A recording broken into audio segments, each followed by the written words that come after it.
afternoon, everyone. Kalla here. Welcome to my live stream. Glad you could make it today. So, we've got some more Phoenix Wright Ace Attorney Justice for All. Continuing on with our investigation between days 1 and 2 of the trial.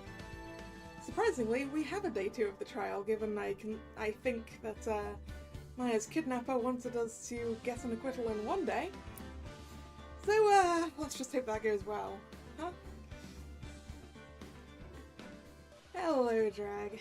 How are you doing? Let's jump back into this investigation.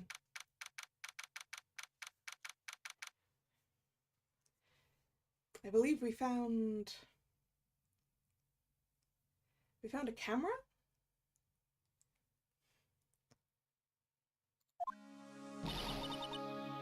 Actually, wait a second, was that... I'm not sure that was the right save. Just a second, let's try that one again. No, that was... I do wonder if I've managed to accidentally not save. No, wait, that... yeah. That save isn't the right time! How did I... We've got a slight problem where apparently I didn't save. Going through the first part of this investigation. I don't know where we got up to.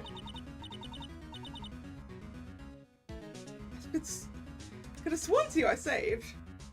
We lost 2 hours by the looks of it.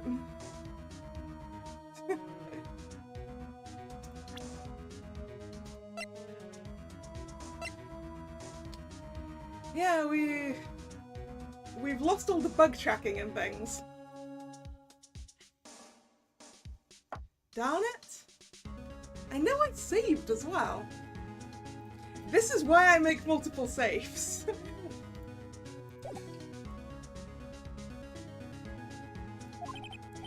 I think we lost the entire first half of the investigation. Let's just quickly... Do we have a skip button somewhere? What is the skip button?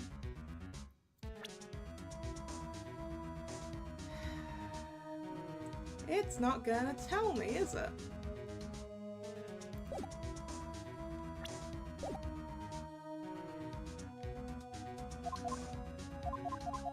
There we go. Holding right click seems to work for it.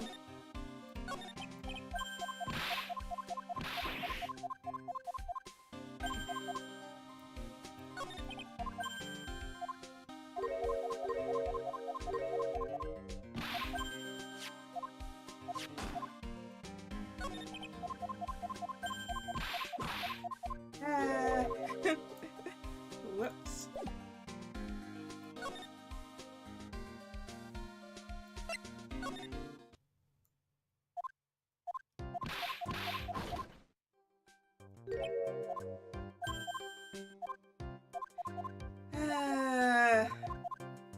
This is a pain.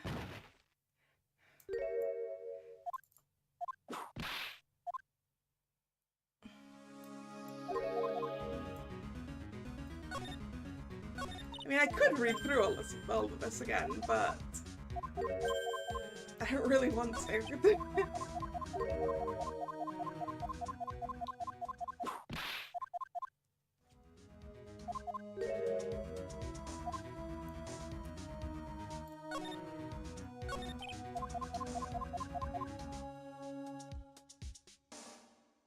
Actually, just a second.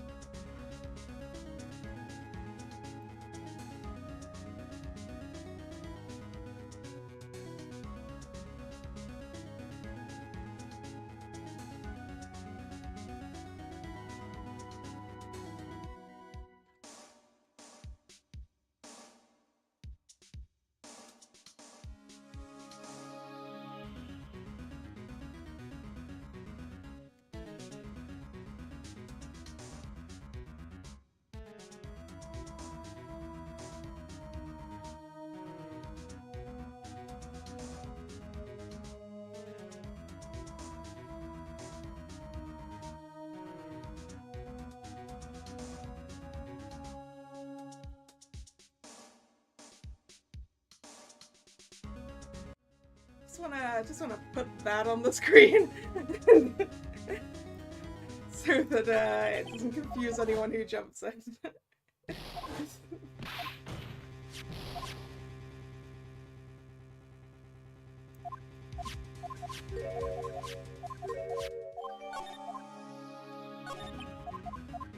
So we have the card now. We need the card and the bug.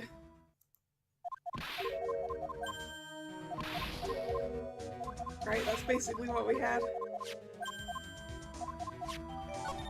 Once we have temporarily the stuff with the bugs, and then we lose them because Gumshoe takes them away to investigate them. That's where we were, right?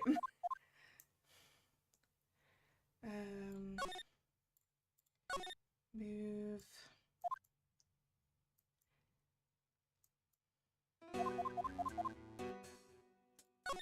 Examining things with Maya.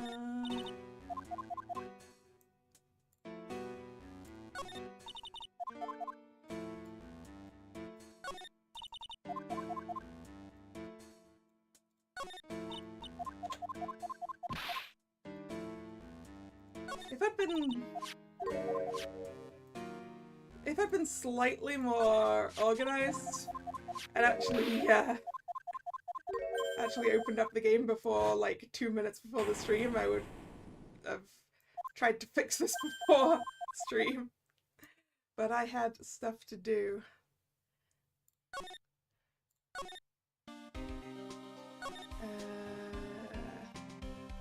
Hotel lobby?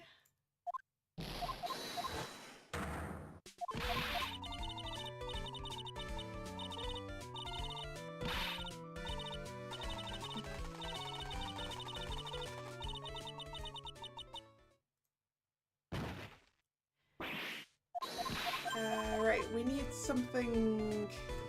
If I recall correctly, we need to go get something to show to Oldbag so that she'll let us look around things. I think. Was that it?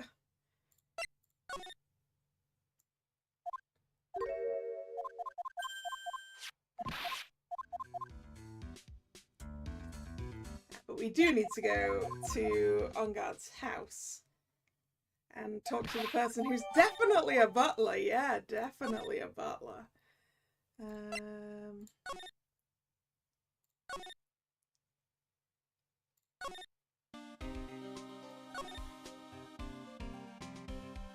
No, wait. I missed something, I think.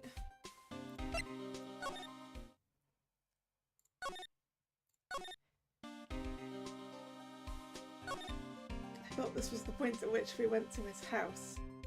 Where do we navigate to there from? There we go. From the hotel. We finished speaking to Edgeworth after Gumshoe went away. That was it.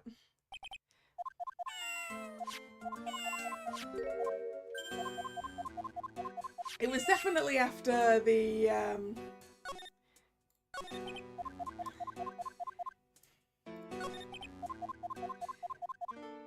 after we found the bugs.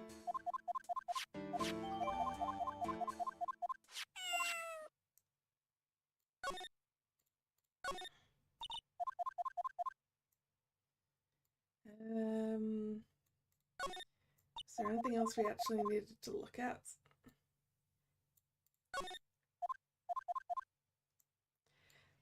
Like, I don't remember which bits we actually have to investigate or not.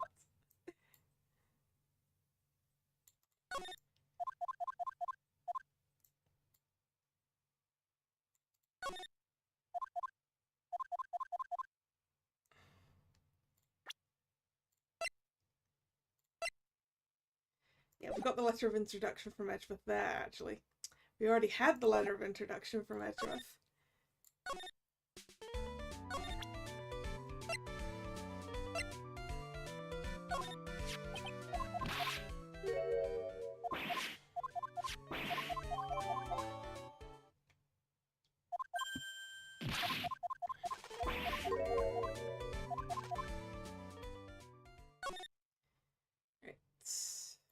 Through to the Viola Hall.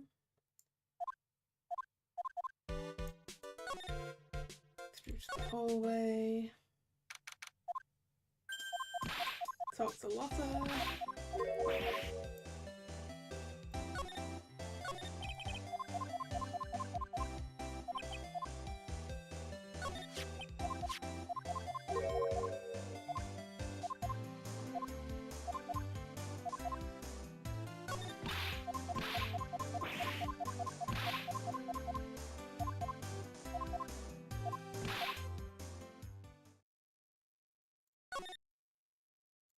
Go into Corridor's room.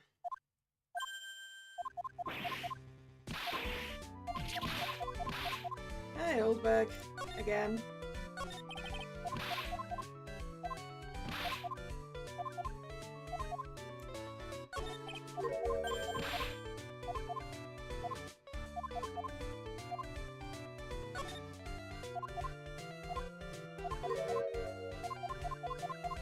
Find out where the bears are here.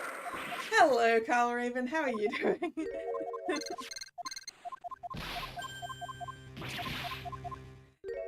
Yeah, apparently my saving failed at the end of last stream, so we're having to get back to where we were.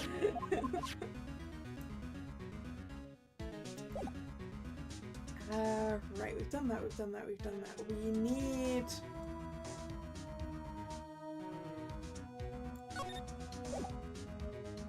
We need to scan this for bugs. So we need to get that bug scanner from... Was it from Gumshoe?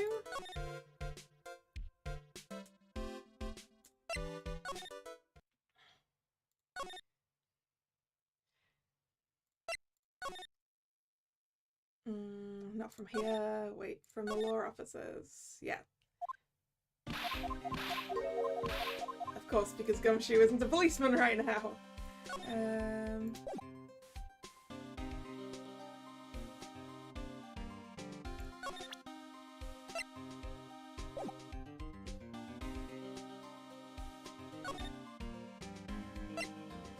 Wait, do I need to show him anything, or do I just now go back? This is the problem with speeding through it. That was it. Yeah, we presented him with... No, this.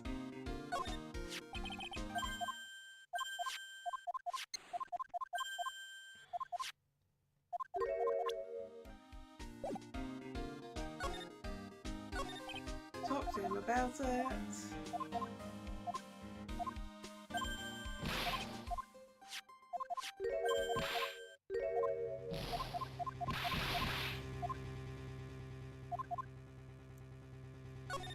Then go back to the hotel, go back to the room. And we're almost to where I should have had a save, but it apparently didn't.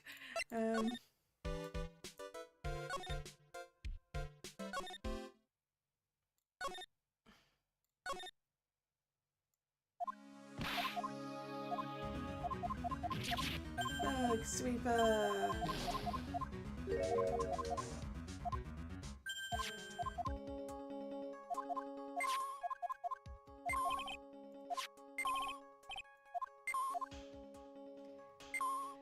And let's actually just use it on where we know it is now. Nope, not that. There. But there is something giving off radio waves that, okay. Do I have to check all of the other electronics first? Or no, I just didn't have it in quite the right place. There we go.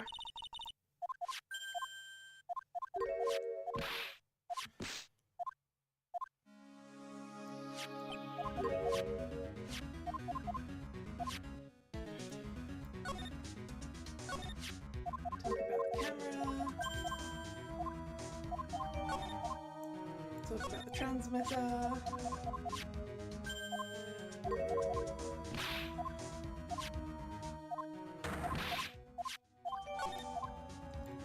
Talk about the bear.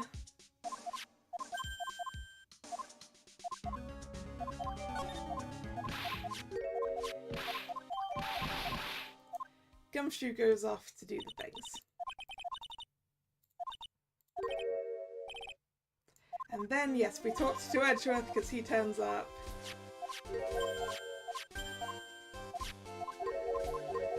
And he knows that this bear is very, very unique and he'll be able to find where it came from.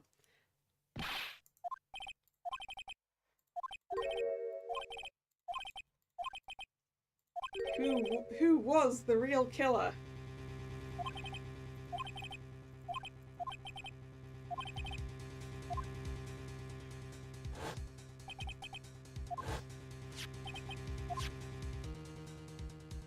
I mean, we're pretty sure we know who actually did the murdering, but the question is who paid Shelley to kill her to do it, right?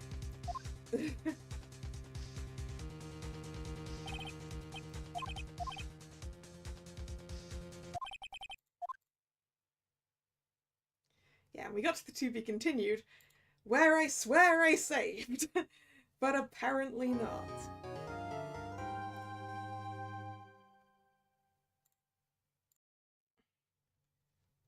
Right. Now we're where we're supposed to be. I'm actually gonna make absolutely sure I've made this save now. Right. Okay, here is where we were supposed to start. It's fine, it only took us 20 minutes to skip through what it took us 2 hours to do.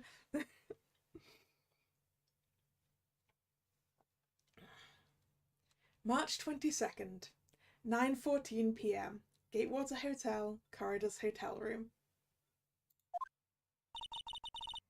It's past 9 p.m. already, isn't it?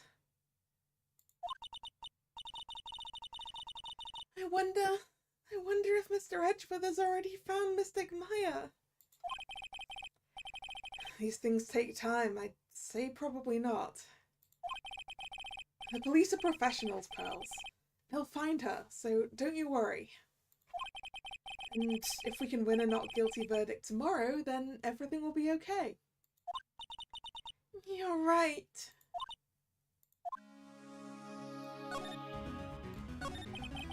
So, the real person who killed Mr. Corridor was...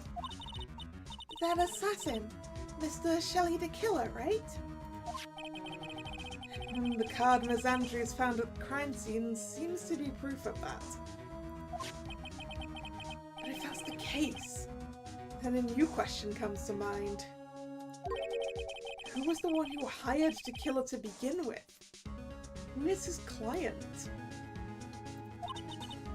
You mean, who asked for the murder? That person didn't want to dirty their own hands in blood. But whoever this client is, they're still a killer.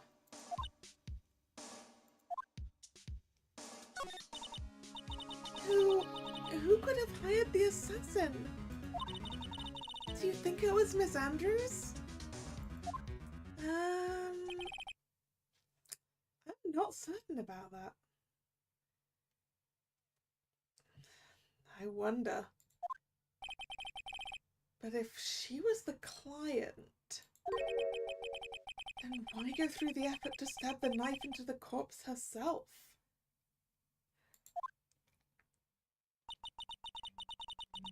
But if Miss Andrews wasn't the client, then... no, it can't be. Matt's on guard himself?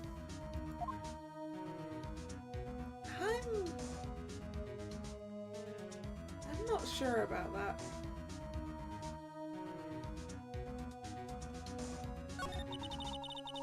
If Mr. On-Guard really did hire the assassin, then he's not innocent at all. Far from it, he would be guilty of the crime. But it can't be Mr. On-Guard, right? I mean, when we first talked with him... Mr. On-Guard, I'd like to ask you one more question. Did you kill Mr. Van Corridor? Alright, just so we're clear, dude. I didn't kill anyone. That includes Van Corridor, okay? didn't see any Cyclops at that time. Actually, that reminds me. Did you remember something, Mr. Nick? Yeah, something Miss Andrews said at the trial today. She said something interesting.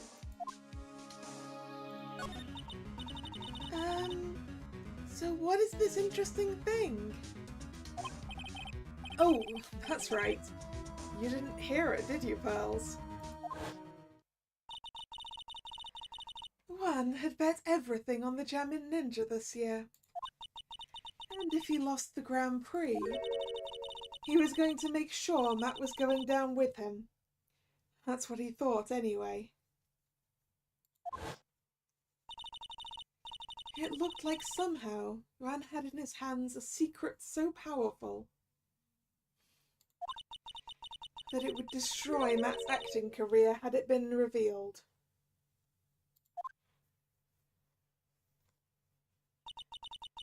Mr. Enguerrad's secret? Oh, what is the secret? Well, if we knew it wouldn't be a secret, Pearls. I don't know yet. But for now, let's think about it this way. Mr. Corridor was going to reveal this secret. That means Mr. Enguerrad had plenty of motive to have Mr. Corridor silenced. Which means we have to meet with Mr. Enguerrad. There's no way around it now. Yeah, but the problem is visiting hours are over, aren't they?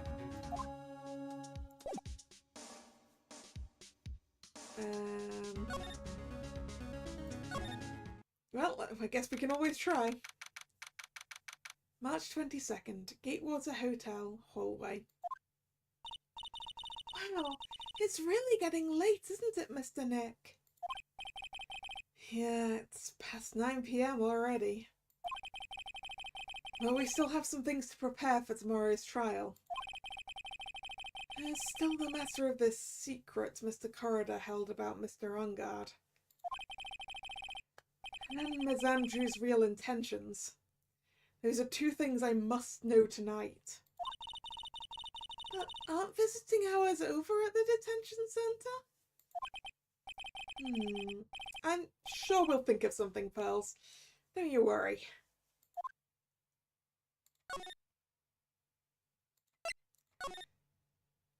I'm looking forward to how you figure out how to get around those, Phoenix.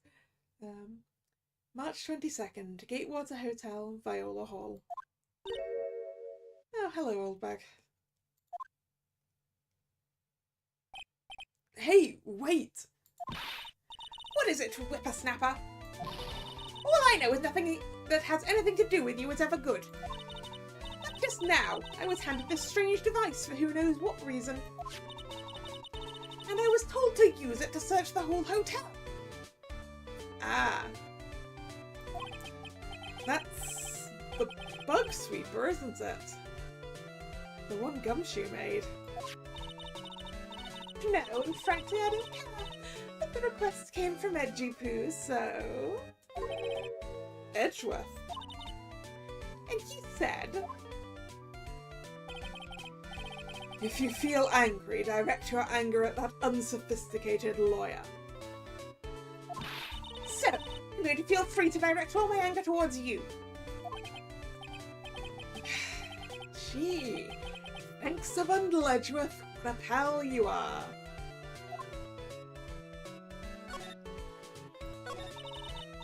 It's absolutely top secret, so you'd better keep it to yourselves. I heard they found a spy camera hidden in one of the presents. Yeah, we did. Very interesting. I'm sure it was, you know, just to catch poor Juan in the middle of a scandalous meeting. Scandalous? What's that? It means, well, you know, that gossip that's been going around about my dear Juan. Oh, you mean that thing about Miss Andrews? I'm sure she must have had some reason for getting close to Mr. Corridor. Let you in on another secret, young'un. I know who planted that spy camera. Do you now? Do you now? It was that obnoxious puppy-haired photographer girl. The nerve of some people. I mean, it wasn't. Primarily because the present it was in was way more expensive than she'd be able to afford. But sure, well, let's go with that, old bag. Spying on people by herself. As if I wouldn't want to see it for myself too.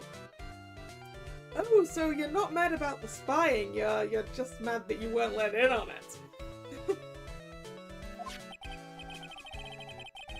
Wow, the alien actually admitted her true intentions for a change. I don't know what you're thinking exactly, but I can bet it's nothing good. But I didn't say anything. So, you want to know about Juan and that manager, right? Actually, as I hear it, they were something of a refreshing pair, those two. Oh? I tell you, Juan really welcomed that manager with open arms, I heard. That manager? Who are you talking about? You don't know that manager woman Juan had. Oh, that one. It's a shame she killed herself, though. Oh, you're talking about Miss Celeste Impax, Miss Andrews' mentor, right? Yes, that's the one. That Celeste girl. She was supposed to get married, you know. Married? You mean to Mr. Corridor? Really? You young kids today don't know anything, do you? The girl Celeste killed herself 3 days after their marriage announcement. Well, that's suspicious. I mean, it was already suspicious, but 3 days after their marriage announcement. What in the... Why would Ms. Impax want to kill herself? She was going to get married. Well, that's because she was thrown away, you see, by Juan. After they announced they were getting married? What? But they were going to get married, right? They promised each other, right?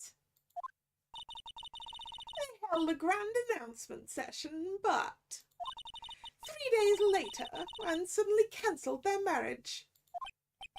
Is that true? It was in the weekly magazines. But why? Why did he do that? That was not in the magazines, unfortunately. I see. That night, after Juan called off the wedding, that manager Celeste killed herself. How terrible. I wonder what happened between those two.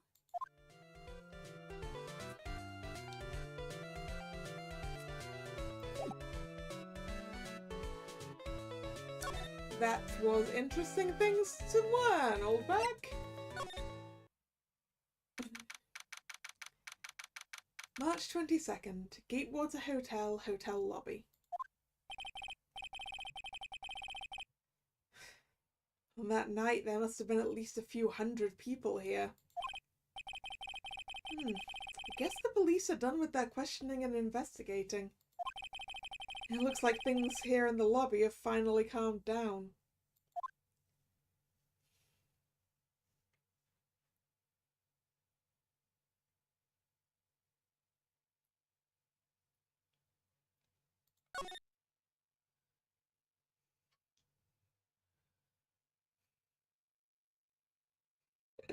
Yeah, she really has thrown herself into this new fave, huh?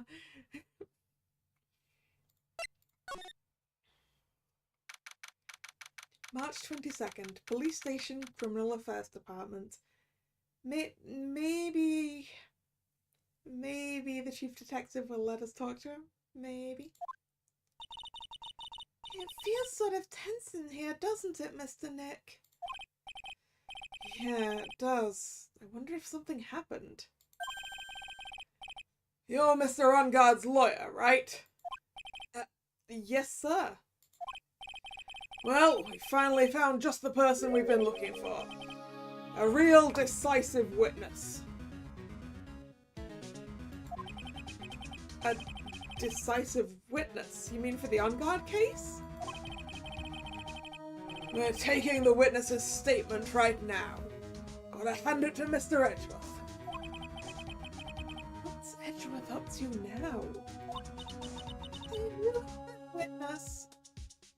And please tell me it's the butler. Well,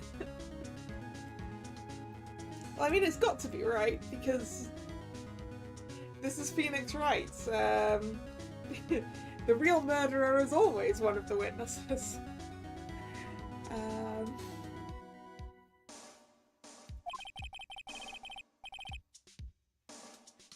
I think you know this person quite well, Mr. Lawyer. Mr. Nick? Between the kidnapper's demand and now this, I can't see any way to win here. Oh, yeah. Mr. Edgeworth wanted me to tell you something. He did?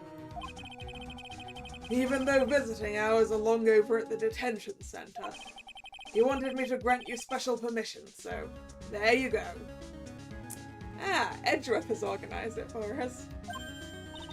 What? I've already called them so they know.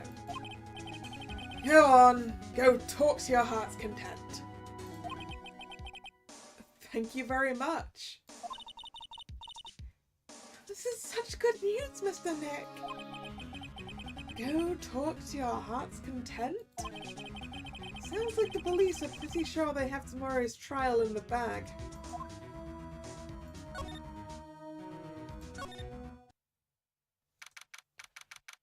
March 22nd, Detention Center, Visitors Room. I'm sure they must have transferred Ms. Andrews here by now. So that means that both Mr. Ungard and Ms. Andrews are in this detention center. Now then, whose story do I want to hear? Oh, we can do both of them, can we? Well, Matt. Let's go for Matt. Dude, it's Mr. Wright! I hope you can get me off the hook tomorrow. I'm counting on you. I hope so too.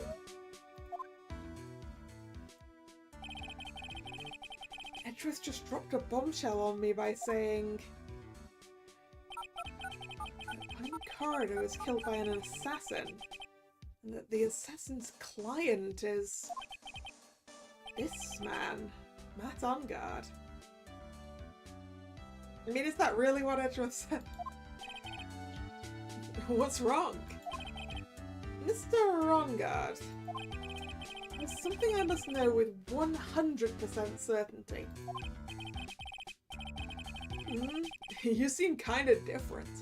You're totally not like your usual lawyer dude self.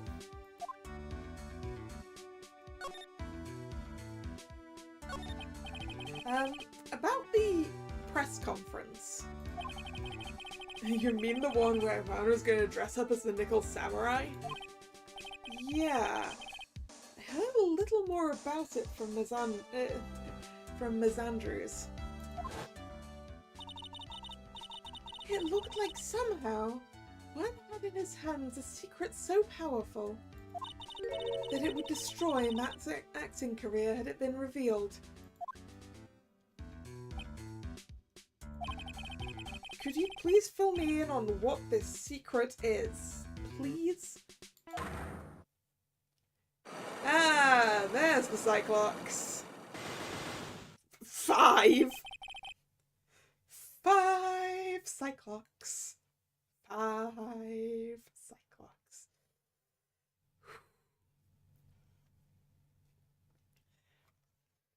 I knew this was coming. Mr. Nick? Don't tell me. Cyclops. You just said a secret, right?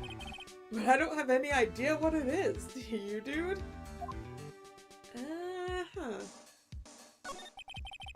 Did you know about Mr. Corridor and Ms. Andrews' relationship?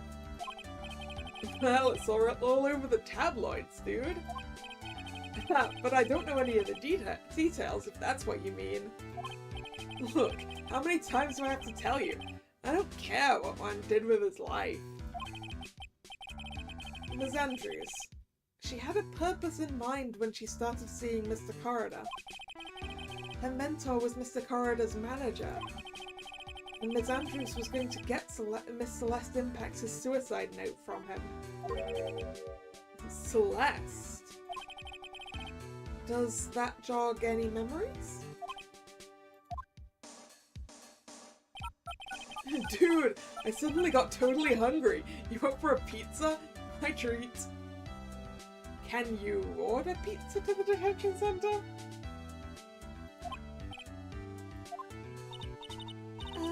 Mr. Nick, what's pizza? Is it a kind of pea like green peas? No. Let's go eat one later, okay? I got cut off by the pizza dude at the shop. That's too bad. If he got cut off by the dude at the shop, that's probably because he gave his location. They probably don't deliver to the detention center.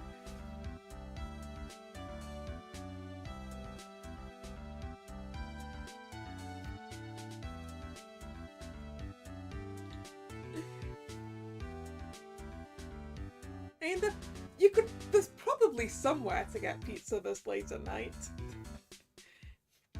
But I think it's probably a better idea to wait until we've won the case tomorrow, and then we can have pizza to celebrate.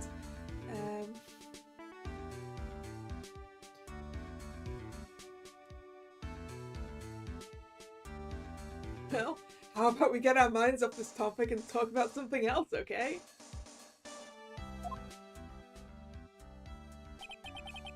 Mr. On Guard. Are you connected to Ms. Empax's suicide in some way?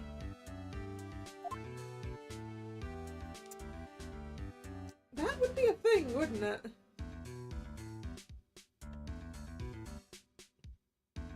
If the secret that was going to be revealed was something to do with On Guard being connected to Celeste's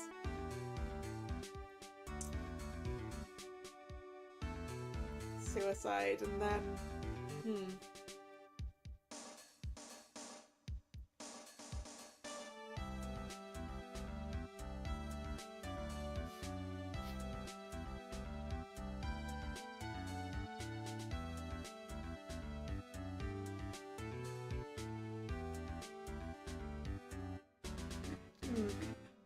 What time of year is it? Is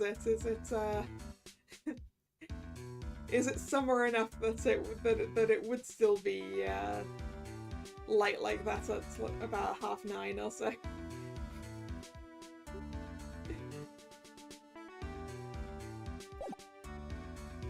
Alright, we have... Let's go see what we're gonna need for the Cyclops.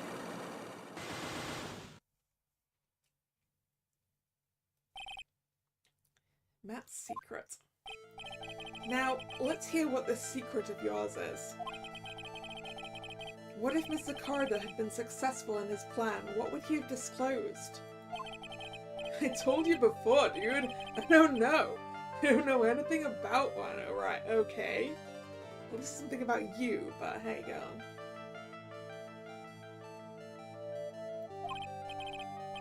Look, Mr. Wright, I can keep on saying it until I'm blue in the face, but I totally didn't pay you any attention the whole time that night. I mean, come on. I was in the middle of a nap. Don't lie to me. Huh? I know you paid close attention to Mr. Corridor, especially on that night.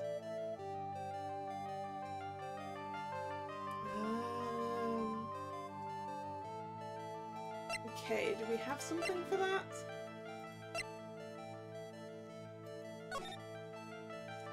That's not going to be it. The knife, the autopsy report, suicide things, the Gemini's button, crime photo, the wine glass.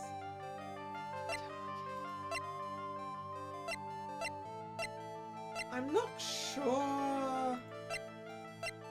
not sure we have anything right now.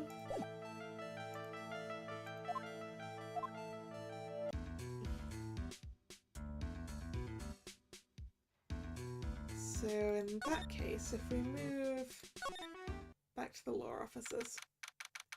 March 22nd, Rice & Co. law offices. It doesn't look like Mr. Scruffy Detective is here. Well, he's out there with that camera asking around at all the electronics stores. Then I'll make some salad for him for dinner. It looks like Pearls really appreciates what Gumshoe is doing for us. Mr. Nick? Yes? Where's the lettuce? I don't think I've ever bought lettuce before. Aww. I guess I have to give up on making a salad then. Guess the lack of lettuce is kind of a problem. Right, so now if we go back to the detention center, will it let us talk? Yes! Okay, I see. I figured it was a leave and come back sort of deal. Oh, it's you. I'm sorry to be visiting at such a late hour. There are a few questions I absolutely have to ask you tonight. Me? I thought your client was Matt. I'm sure Miss Andrews knows something. She can't be clueless about this secret Mr. Corridor had on Mr. Ungard.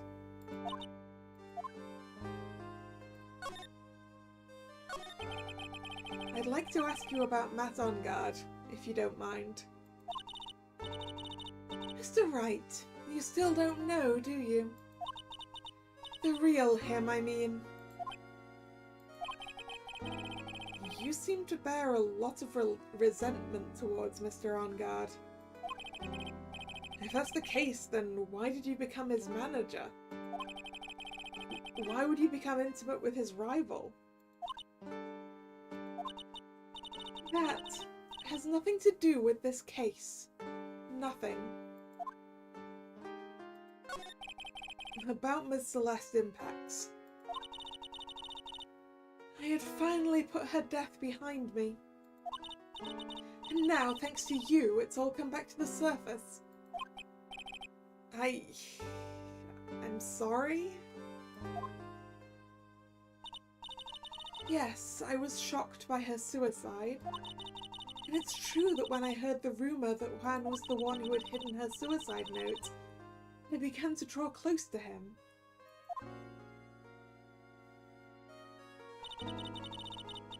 I wanted to get her suicide note back, and to burn it.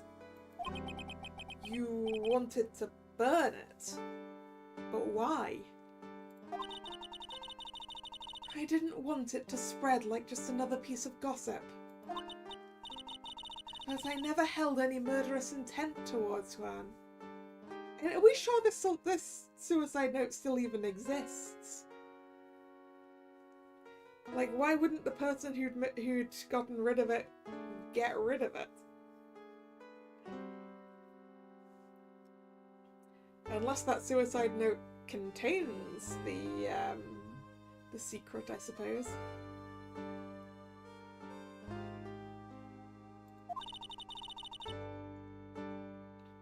I would never do something so stupid. A suicide note, huh? Wonder what it said. Why did you try to frame Mr. Ongard? Simple. Because he's the killer. That's why. Isn't it the duty of every good citizen to inform the police? I mean, it's also the duty of every good citizen not to mess with a crime scene. Hey.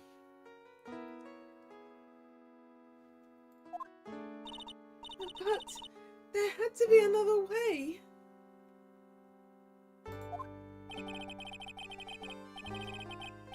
The police are excellent at doing their job, so they'd figure it out, right? Yes, they're so good that they couldn't figure out the real truth behind Celeste's death.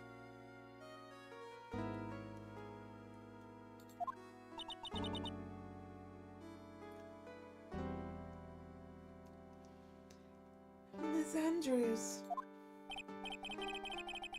Well, I know you're not the type of person to do something without a reason. So please, tell me why you did what you did. Revenge. Huh?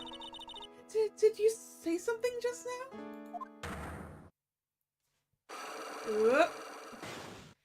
One Cyclog. Been a while since we've seen just the one.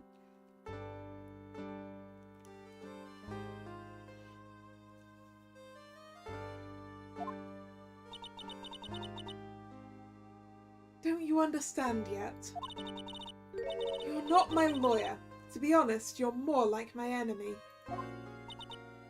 But I'm sure I just heard Miss Andrews say revenge.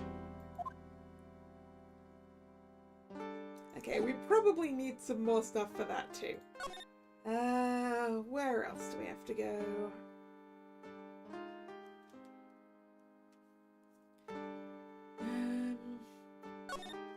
Back out to the lower offices.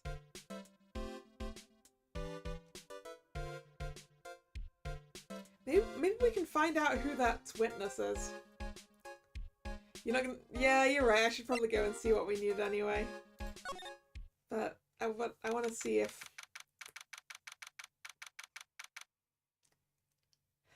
March 22nd. Police Station, Criminal Affairs Department. Who's this gonna be?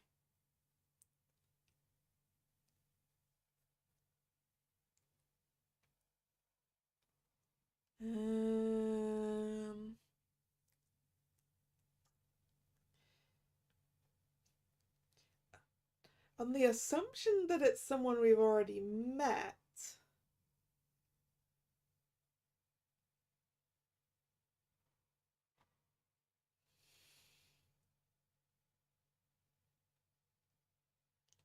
Steel Samurai guy? Oh, Mr. Wright, please, you have to help me. Uh-oh. Yeah, it is. There we go.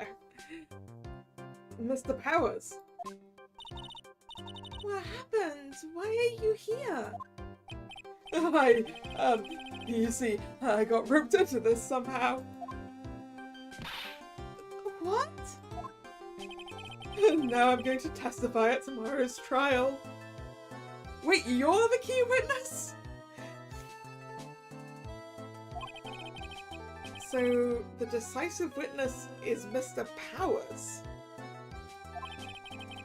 I was talking with a detective until a little while ago, and I was on my way home, when all of a sudden, "You there, you're under arrest!"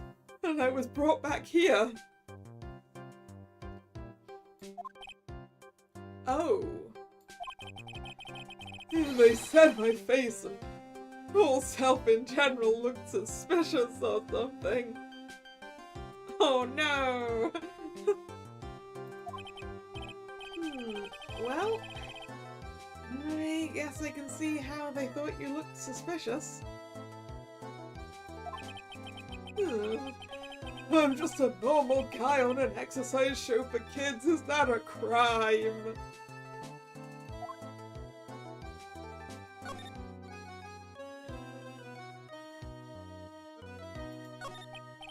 So, about this testimony you're giving, what are you going to talk about?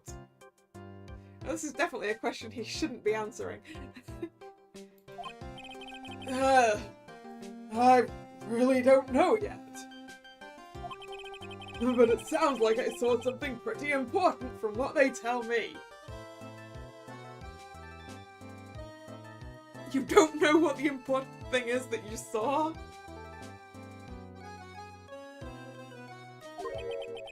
You saw something important?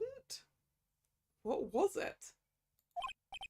Oh, well, the detective told me not to talk about it. You can't tell anyone, and especially not that lawyer, he said. Who do you think that lawyer the detective was talking about? I'm going to take a wild guess and say it's me.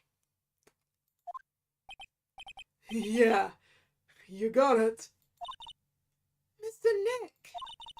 Mystic Minor and myself are the only two allies in this whole world, but it's alright.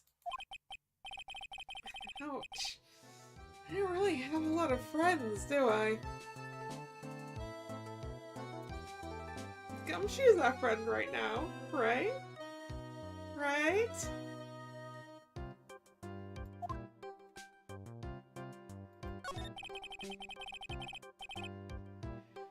This is gonna do a lot of damage to Matt, you know.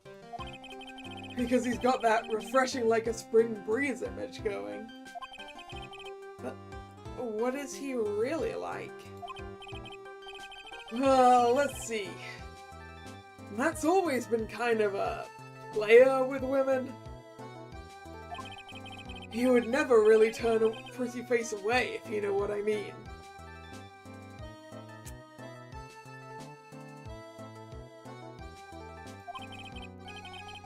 He'd always say, "It's just a game," to justify himself. Oh, did he fool around with Celeste and that's why?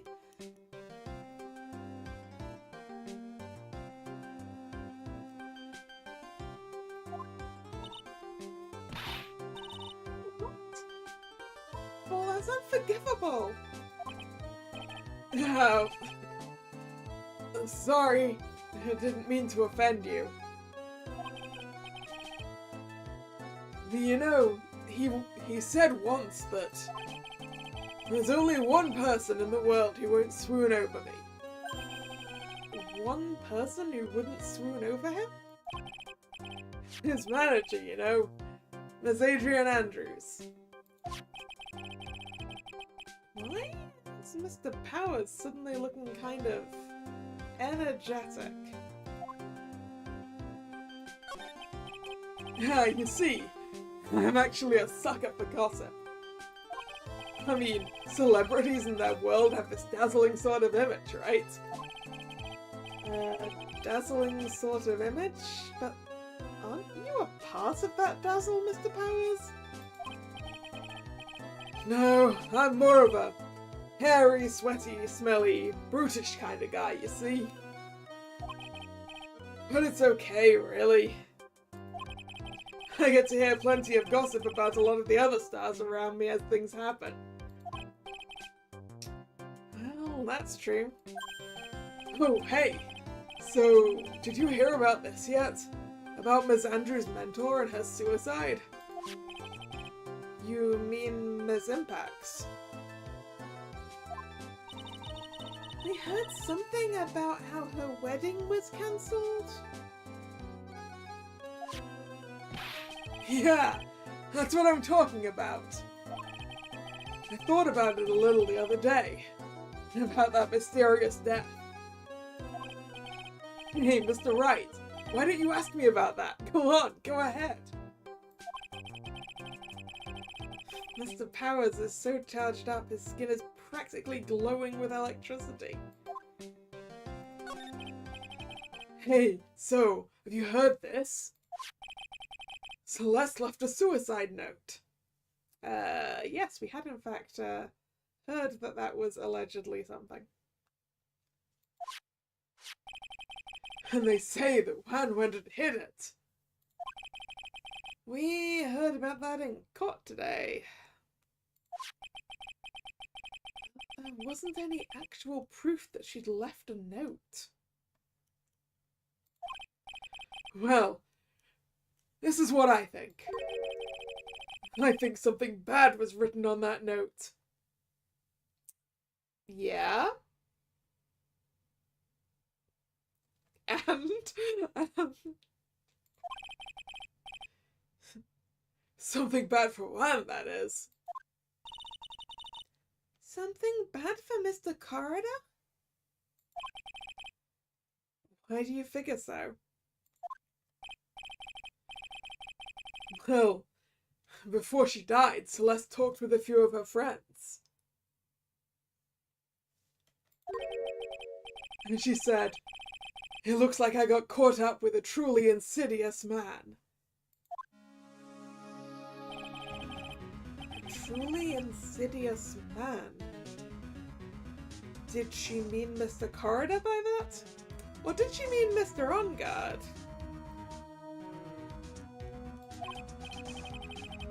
Well, there's no one else that fits the bill, right? You literally just told me that Mr. On Guard was a player.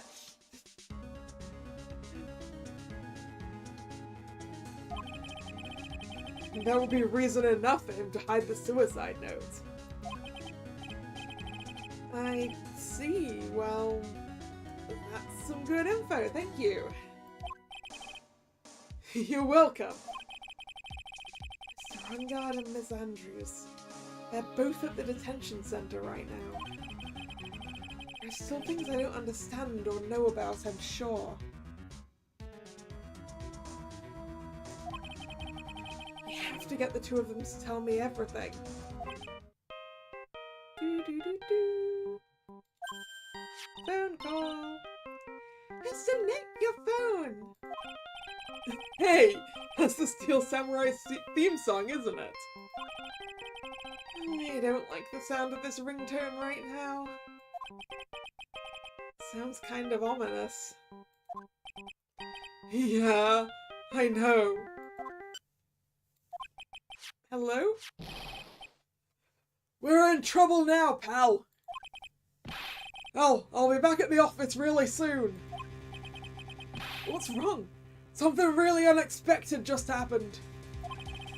Mr. Edgeworth, Edgeworth? Anyway, hurry up and get back to the office, pal. I don't know what's going on anymore. It's no good. The end. Did the killer shoot another? Did he shoot Edgeworth as well as Francesca now? Hello? He got cut off. Oh, what's going on, Mr. Nick? Kamshi said we need to go back to the office right away. We should hurry back. I'm scared to go back. What are you talking about? Mr. Nick, pull yourself together. Maybe it'll be good news. Didn't sound like good news. Somehow, I doubt that.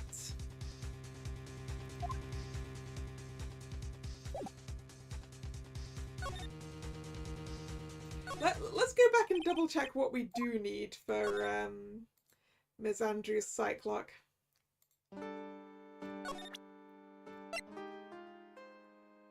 Take that!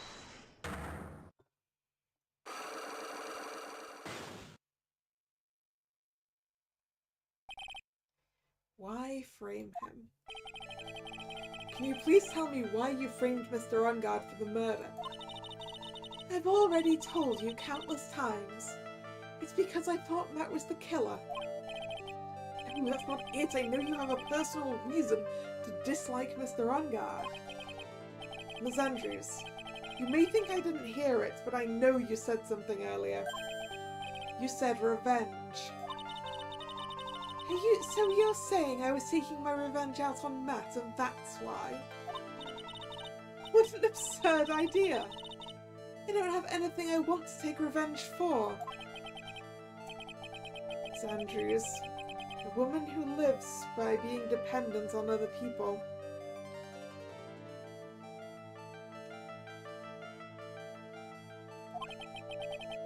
There's something or someone in her past that would make her take revenge.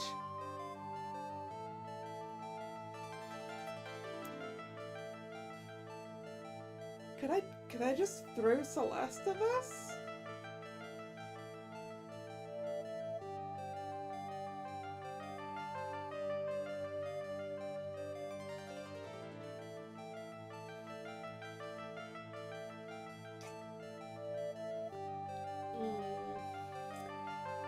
Two. I don't think I want to lose two right now, though. And it probably isn't just showing Celeste's photo in our little persons thing, because I don't think that's gonna... That's like basically nothing. Well, let's find out what went horribly wrong then. March 22nd. Wright & Co. Law Officers. What took you so long, pal? Mr. Edgeworth couldn't stick around forever and had to go. Okay, so he's not in the hospital, that's good. Well, what happened? We got him! We know who bought that spy camera. Yeah? This quickly? Now this bear's what gave him away, pal. The bear? I figured it out, pal. I figured that we should have been looking into the bear instead of the camera. Yeah, Edgeworth told us that. But wasn't it Mr. Edgeworth who figured? Shh, pals. And? Go on. There's only one person who bought one of these bears who's related to this crime. Who is it? Who would be so rude as to spy on another person in their room? Matt Ungard.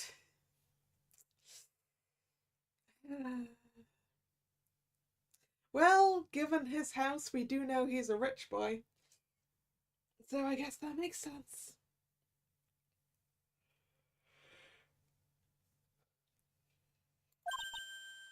Huh? Matt Ungard. Your client, that's who, pal. And here I thought things couldn't get any worse.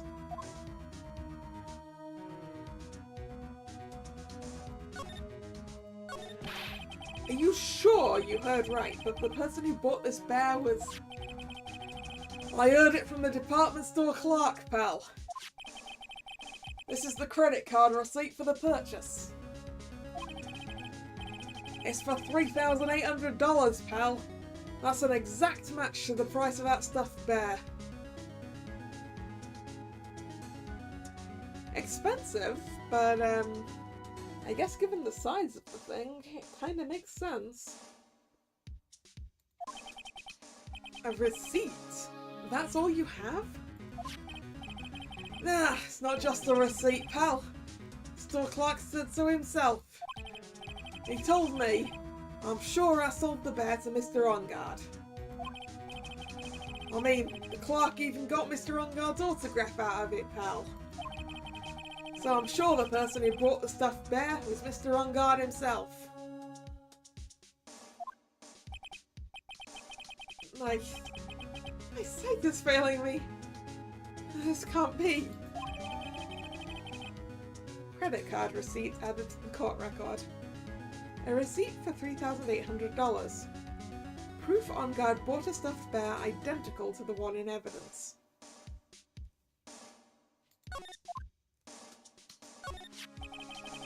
So what about the spy camera we found? Yeah, that was a dead end, pal. I mean, you can get this kind of thing from anywhere. But for now, I guess I can give these back to you for you to file away into evidence.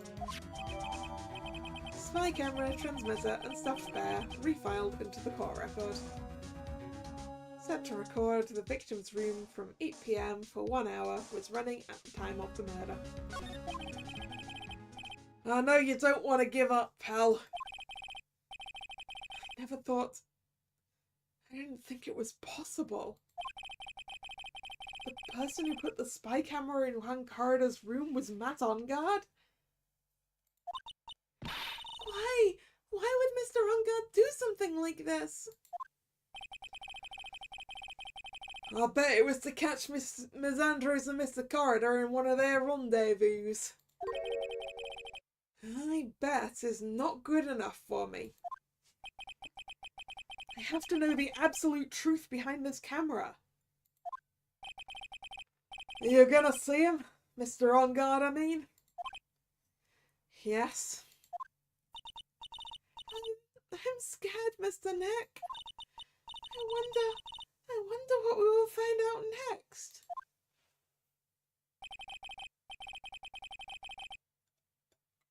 I'm scared myself. But I have to put on a good face for Pearls. That's On Guard, what in the world have you done?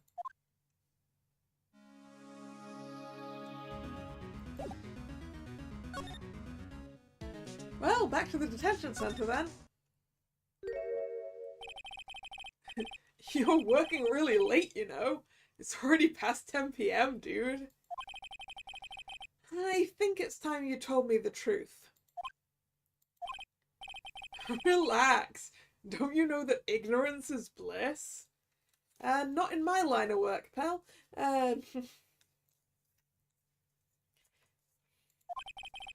But if you really want to know, let's talk.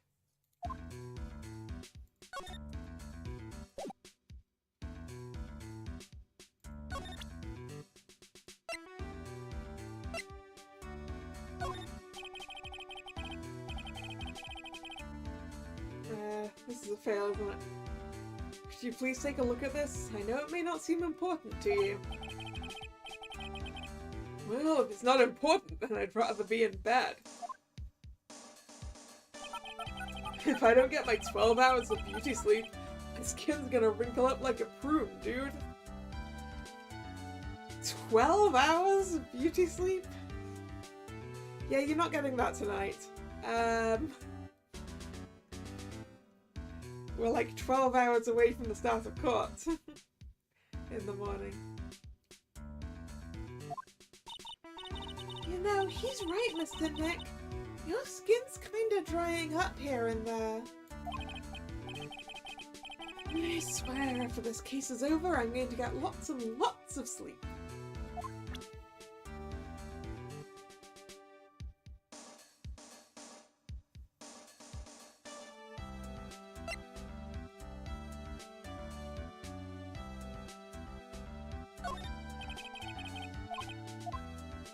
You know, maybe we're just supposed to be doing this through his sight clock.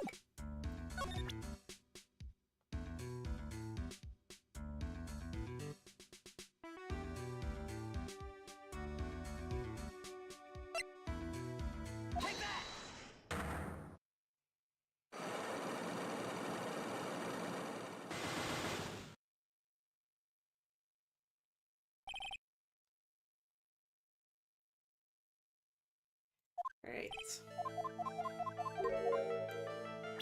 I know you paid close attention to Mr. Corridor on that, especially on that night, because spy camera.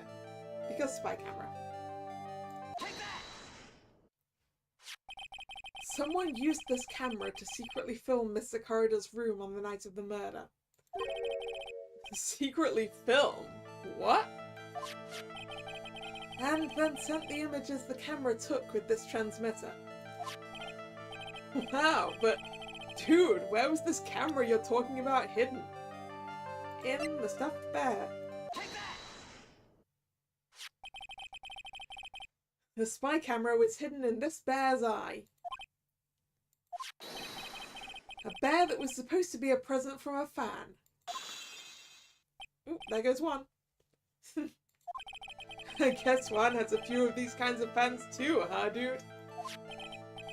Actually, I wouldn't say this bear was a present from a fan. You sure, dude? Who else could it have been from? The person who gave this bear to Mr. Corridor was you.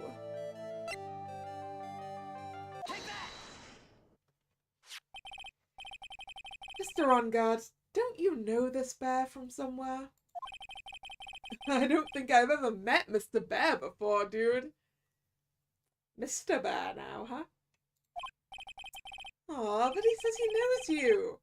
How could you forget such a great friend? What else did the bear tell you? He says that the one who put the camera in his eye was you, Mr. On Guard.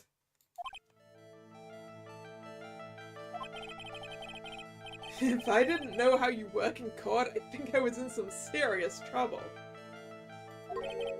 Come on, this is all a joke, right, dude? You're just pulling my leg. Looks like you're not ready to give up your secret yet.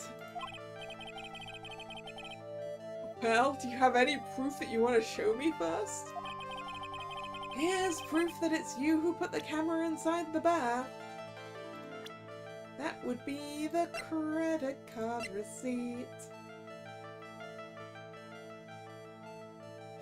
I'm surprised the bear still thinks On Guard is a friend after his eye was replaced. Yeah. Yeah. Here, one credit card receipt, Mr. On Guard.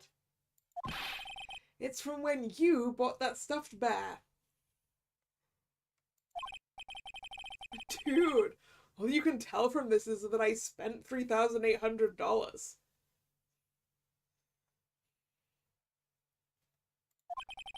I go to that department store all the time, okay?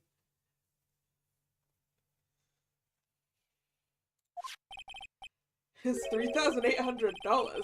This could have been the toothbrush I bought that one time.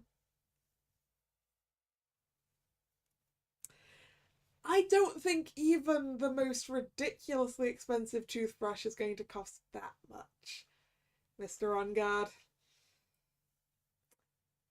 He really is a rich boy, isn't he? He's like, yeah, it could have been a toothbrush. Like, what does a toothbrush cost? A $3,800 toothbrush. It's ivory, and it's got elephant hair for bristles.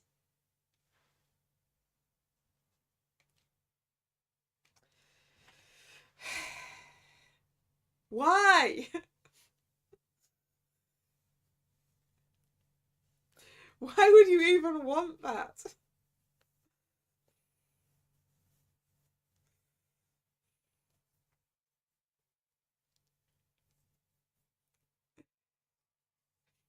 Toothbrushes go horrible and manky anyway. Why would you want an expensive one?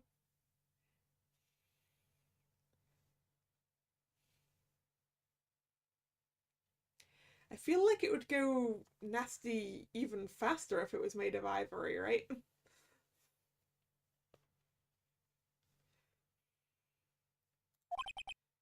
Ew, elephant hair? Is that what rich people use nowadays?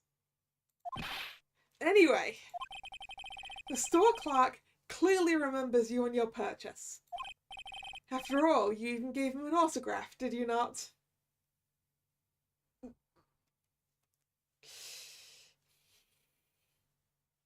I do not... A toothbrush for over $4,000. Is it made from the same sort of stuff that On Guard just said?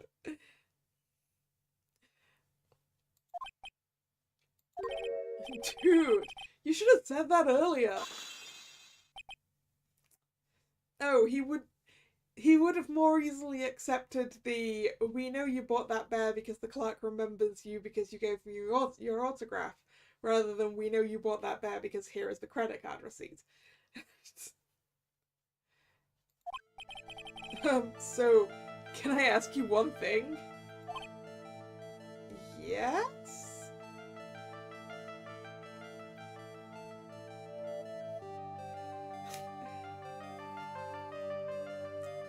Okay, that... You know, Drag, that one makes more sense than just a toothbrush made of ivory with elephant hair bristles. Because at least if you can replace the bristle head of it, at least it's not quite as disposable, right? Even so, it is far too much for a toothbrush, but at least it's better value than the one Mr. Ongard was talking about.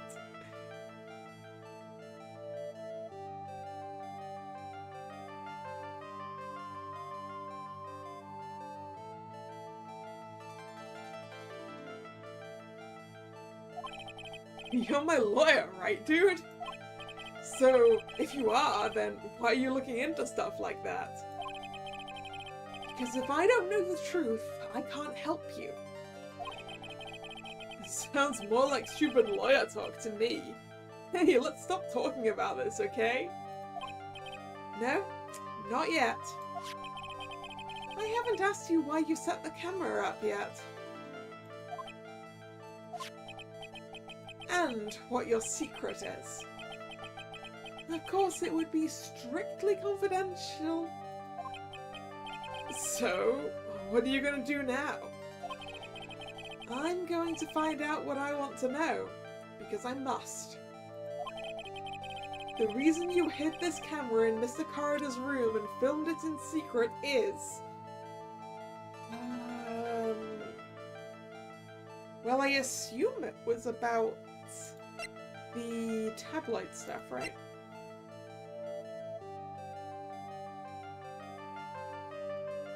Take that! Adrian Andrews? There is a rumor going around that Miss Andrews and Mr. Corridor were having secret meetings. You, who was keeping tabs on Mr. Corridor, you were going to reveal this as fact and turn it into a scandal, isn't that right?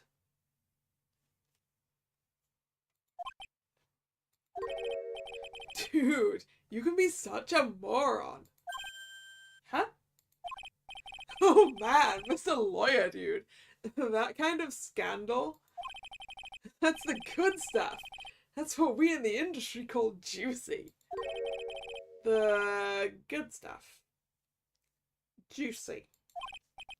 Look, we can get publicity without spending a penny with that kind of stuff. I mean, if people stop paying attention to us, then it'll be the end, dude.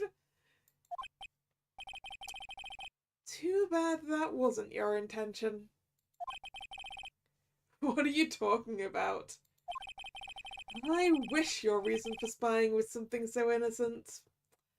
But it wasn't. You didn't spy on Mr. Corridor because of Miss Andrews. And there's only one reason I can think of for you to do such a thing.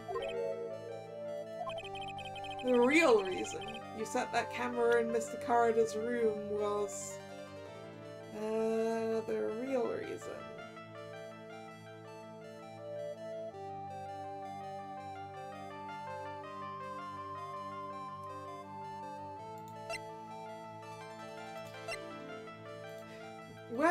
If it isn't the rumor mill, it's gotta be the murder then.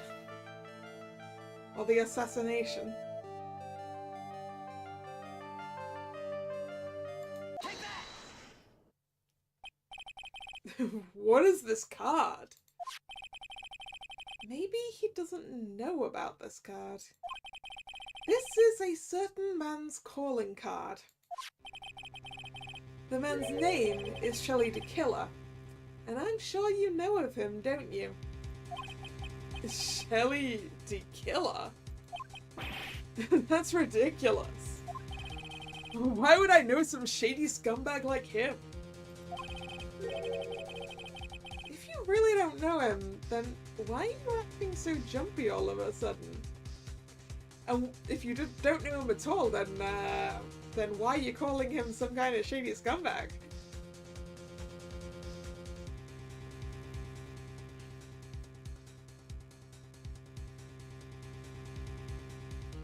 If you really don't know him, then why are you acting so jumpy all of a sudden?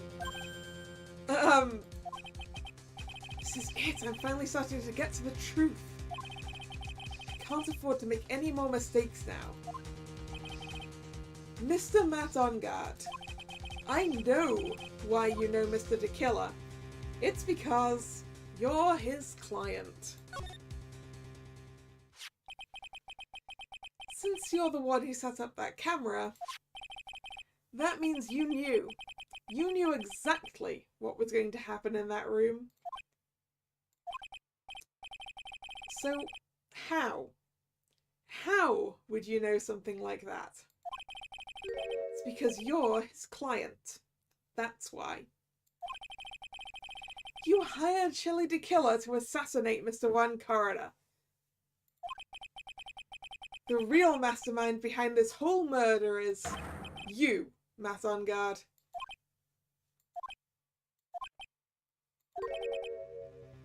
And here I was, trying to be a good boy for you, dude.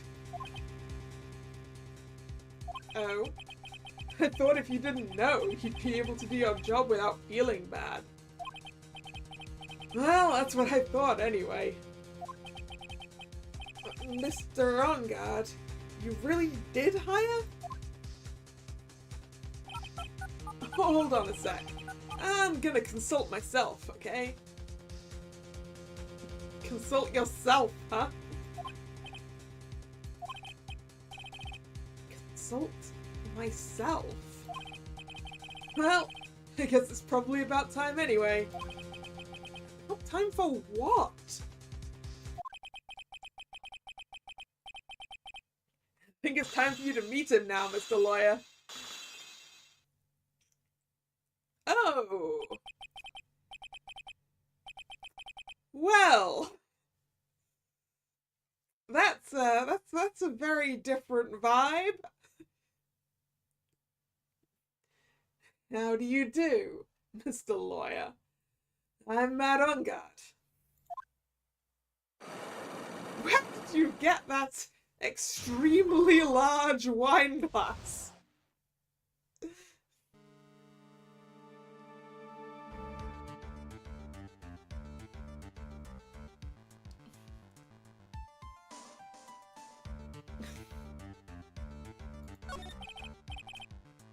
Well done, Mr. Wright. I bet it wasn't easy to gather as much information as you have. You really... So, you are Shelly the Killer's client? You didn't really think I would dirty my own hands at this, did you?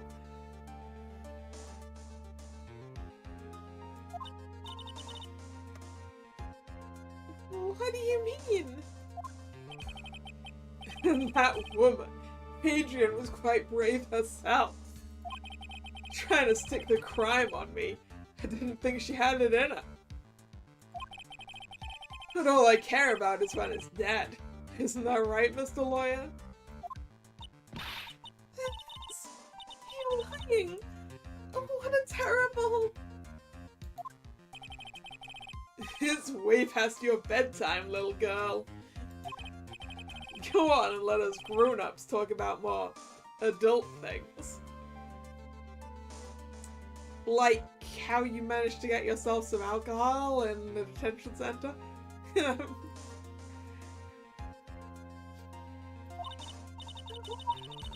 Why did you hide the video camera and... A weakling soon believes the words of others. Just like that pathetic Adrian. He knew about Miss Andrews' secret? But I'm no weakling. I don't believe anyone, least of all assassins. What? Oh, come now, Mr. Wright. Assassins aren't above blackmail. They turn their clients into cash cows by holding the sinful deed over their heads. And a superstar like me? How much do you think I'm worth? Care to guess? Enough that you can buy a nearly $4,000 toothbrush. Or a nearly $4,000 stuffed bear entirely for the purpose of filming things.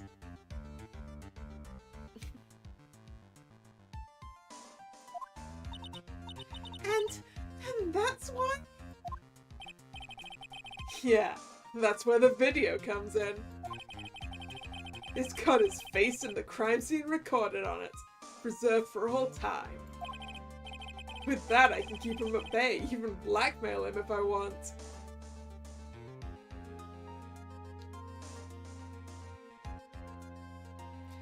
Ooh. Did he have a video of something that Mr. Corridor did that he used to blackmail him into cancelling his wedding?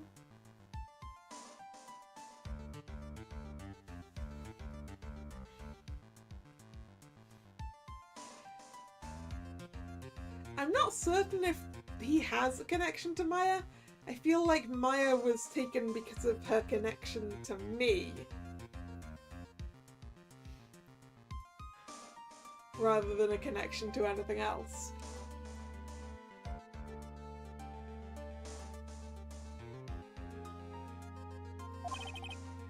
That's right, that video was my insurance.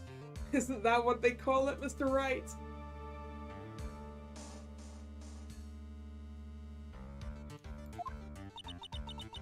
Why would you do something so wrong?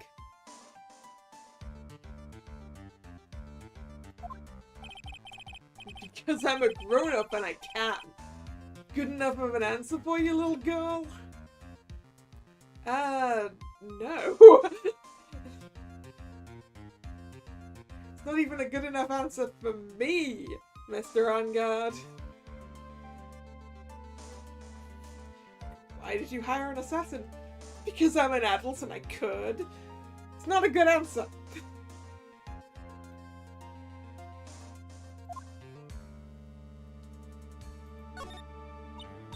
Why? Why would you kill Mr. Corridor? Because he was about to sling so much dung onto my beautiful public image. Yeah, I feel like we know what his secret is now. The fact that he is not a ditzy actor. The scandals are a little annoying, aren't they? This is all because of that press conference, isn't it? If Mr. Corridor had been able to give it, then Mr. Ungard's secret would have... Oh, well, that's what we call taking advantage of the situation, you know? I had no interest in doing it, really. But bit by bit it crept up on me. And then the situation just presented itself perfectly. How beautiful, I thought. And that's how Mr. Corridor ended up dead. So that means that he intended on killing him way before that, right? He just took advantage of this time. Let me tell you something. I'm not like Adrian. I don't depend on anyone. Except for apparently assassins to do your dirty work for you.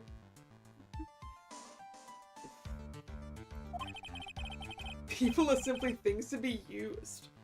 Used and thrown away. Put on a sweet innocent face and people will swallow anything you feed them. Adrian fell for it. The assassin too. Oh, and how can I forget? Even you fell for it, Mr. Lawyer. I mean, we got blackmailed into it, really.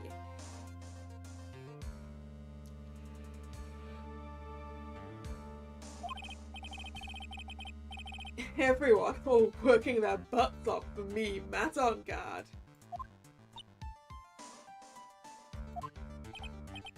Oh, did that leave you speechless? What a shame.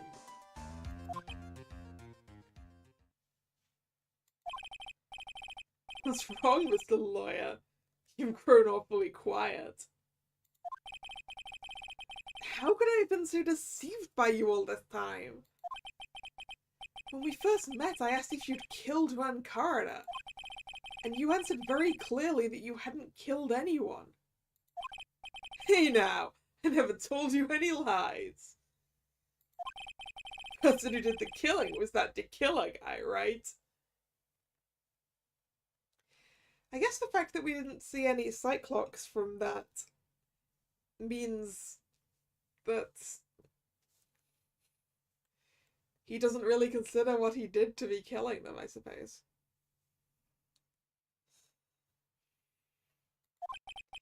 All I'm guilty of is taking a catnap in my room. Actually, what you're guilty of is paying an assassin.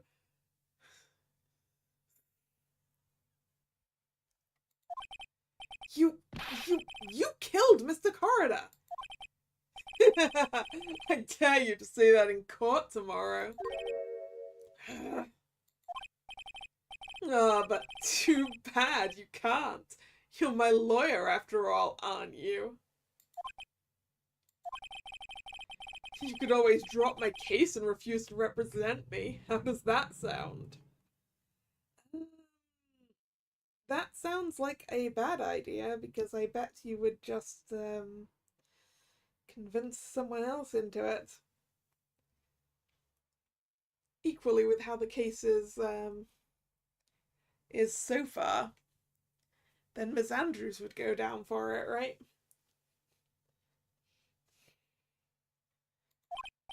Ah, but you can't, can you? That would be the one thing you absolutely can't do.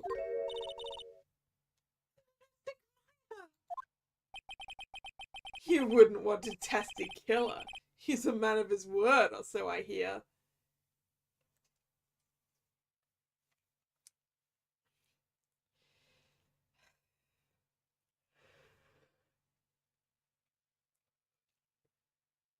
So not only did you pay an assassin to do an assassination, you also paid an assassin to kidnap someone and blackmail someone into being your lawyer.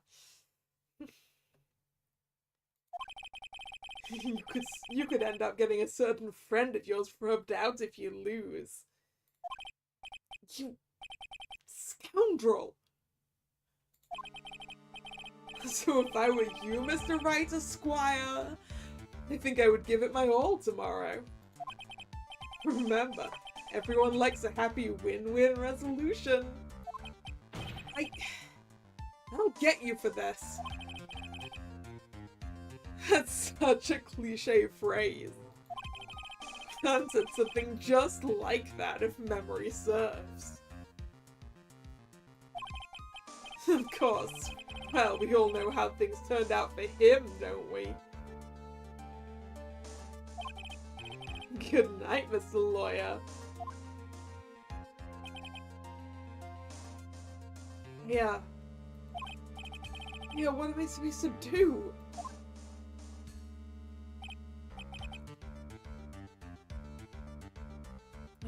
Question marks. Is this going to be to kill her, maybe? And now... Now you've finally found it. No, it was right. And now you've finally found it. The starting line of this case. Edgeworth. I don't care for the horrid atmosphere here. Let's return to the precinct. March 22nd, Police Station, Criminal Affairs Department. Well, right. What are you going to do if you plan on changing your strategy? We can't do that!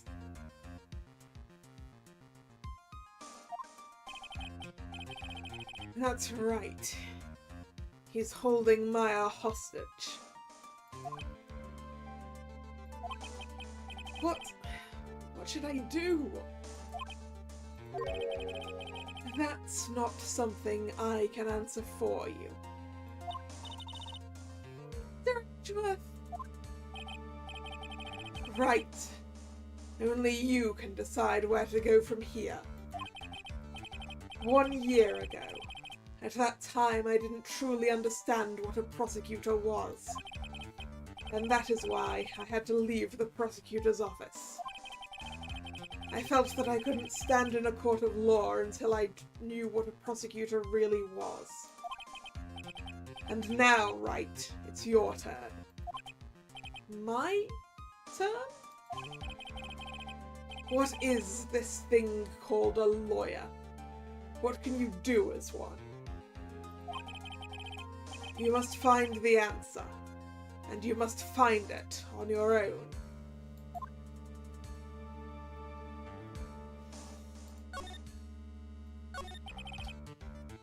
I am a lawyer, but to fight for someone who's clearly a killer.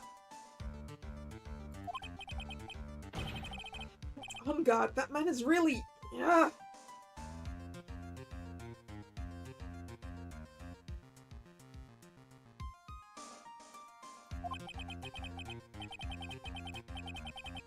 It doesn't matter who.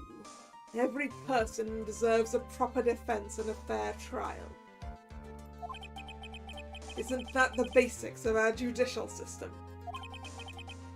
Proper defense, but what exactly is that? Is it where a lawyer forcibly and blindly gets an acquittal through shouting and trickery?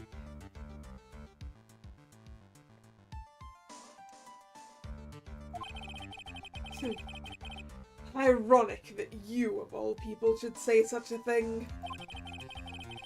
Isn't that exactly how you have fought for your clients up until now?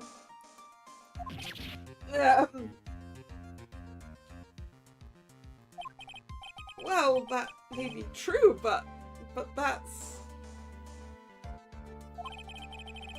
because I believe my clients to be innocent from the bottom of my heart. But if I were to get on guard and acquittal, that isn't a proper defense at all.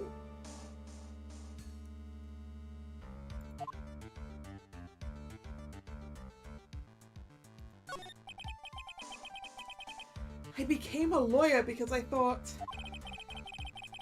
I could save people who were suffering and in pain. But when I look at this mess we're in, I can't even protect the person closest to me. Even if I win this case, I still lose in the end. I just don't know what to do. Right. Would you get a hold of yourself? You have it all wrong. Huh? We aren't some sort of heroes. We're only human, you and I. You want to save someone. That's something easier said than done, wouldn't you say? That's... You are a defense attorney. You can't run away from that. You can only fight.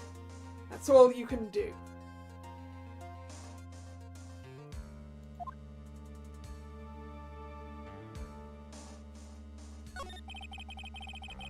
People like you and Francisco von Karma are always using all you have to pin me down. You fight to the very end even when you know the truth is not with you. I'm not like you.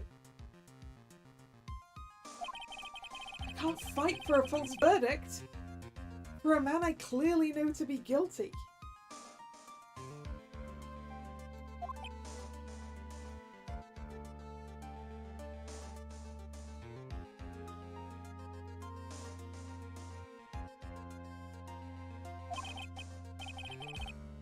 Francisca, she fights for herself. The only thing she fights for is her perfect win record. That's all. Well, it's not perfect anymore, though. And? Isn't that the same as you? Isn't that why you ran away a year ago? Because your precious win record was destroyed? You're so petty!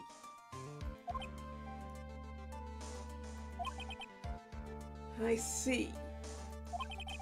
Now I understand why you despise me so.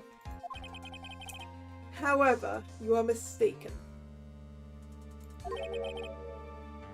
What are you... Thanks to you, when you sealed off my path to a perfect win record, I began to realize the error of my ways. I realized that things such as a perfect record were meaningless. What? I don't believe you. Are you saying that's why you left the prosecutor's office? But then, why? Why are you here now? The answer to that is something you will find out on your own. I have faith you will see it before the verdict is read tomorrow.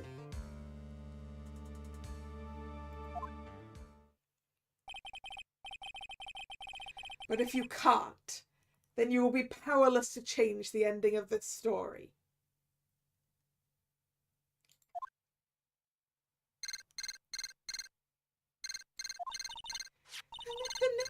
The transceiver! I'm sorry for what happened earlier.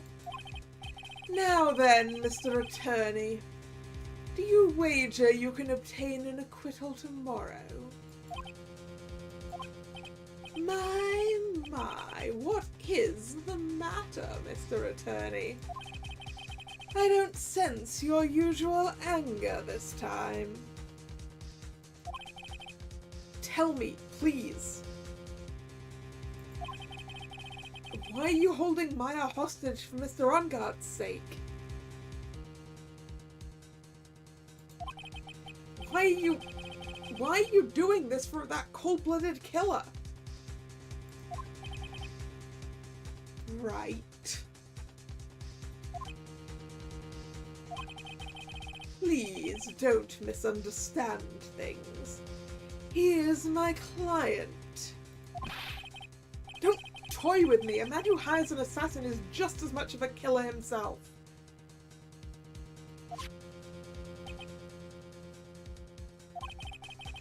I believe you are asking me for a reason as to why I am doing what I am. Yeah? This is what I like to call my aftercare. What the heck is aftercare? My name carries a certain amount of honor and dignity, Mr. Attorney. I take great care to ensure that no suspicion falls upon my clients for my handiwork. That is what is called client relations, and is part of an assassin's duty. An assassin's duty. We were unlucky this time, and my client was arrested as a suspect. As a result, I did what I had to enlist your expert help, Mr. Attorney. And to ensure you would do everything in your power to the very end. What is your name? I believe I told you once before. However, did, but my name is Killa. Shelley Killa.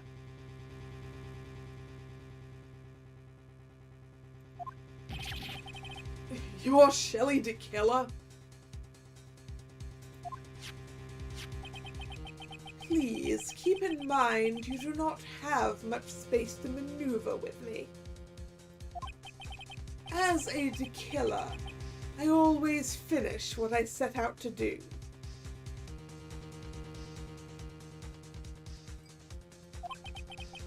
If you fail to keep up your end of the bargain, Maya,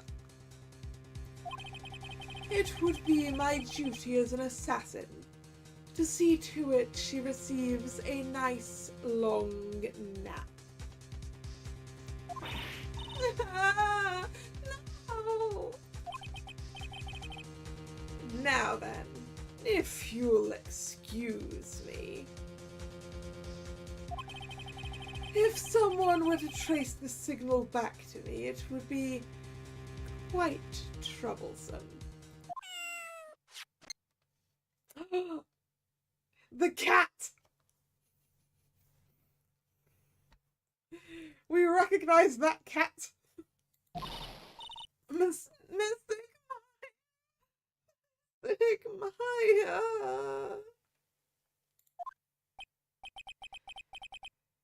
I don't know what to say. Edgeworth! Hmm? Did you hear that? At the end of that transmission. Huh? Oh, that. It sounded like a cat. A cat? It can't be that cat. Can it? What is it? I think I know where Shelley Killa is holding Maya hostage. Edgeworth, have all police units head for On Guard Mansion immediately. Alright. You hurry over as well then. Don't lose hope yet, Pearls. The fight has only just begun. Yeah! Oh, we are gonna be so tired in court tomorrow.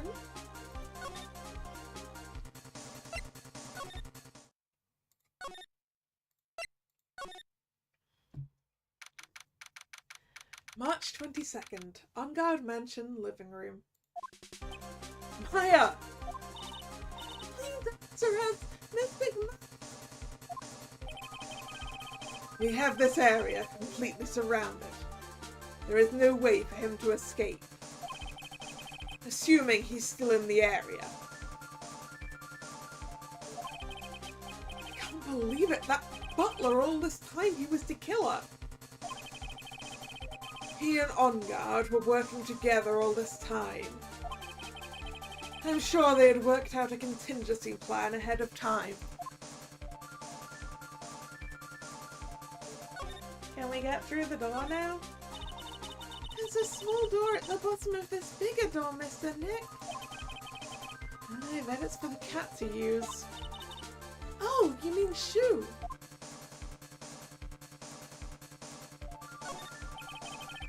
Looks like there's another room in the back. Leave that to us. I'm sure the investigation team is already doing its job in there.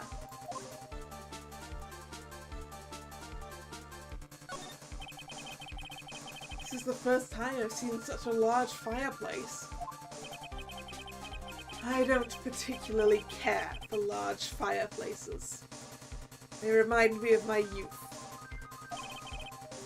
That's right, you grew up in a really affluent household. I guess you're still not over that case, huh? Don't take this personally, but I really do not wish to remember anything from that time in my life.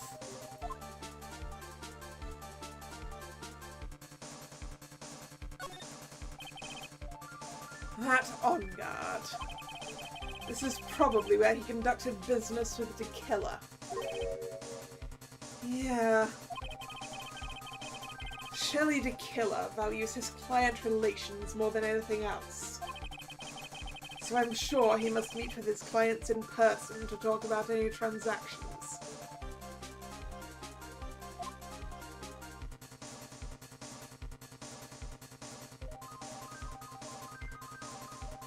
Oh, wait a sec. We can look at this bear. Oh, it's a figurine of a bear. But there are lots of cuts in it for some reason. A wooden bear-shaped figurine. It's covered in many thin cuts. A bear? Isn't that more of a thing for Mr. Corridor? Why would something like this be here? Right, look down. There's a little pet door installed here. I'm sure it's for Shu.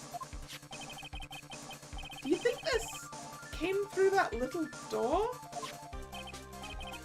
This door. It's locked. Well, I'm pretty used to breaking doors down by now. Let's go, Edgeworth.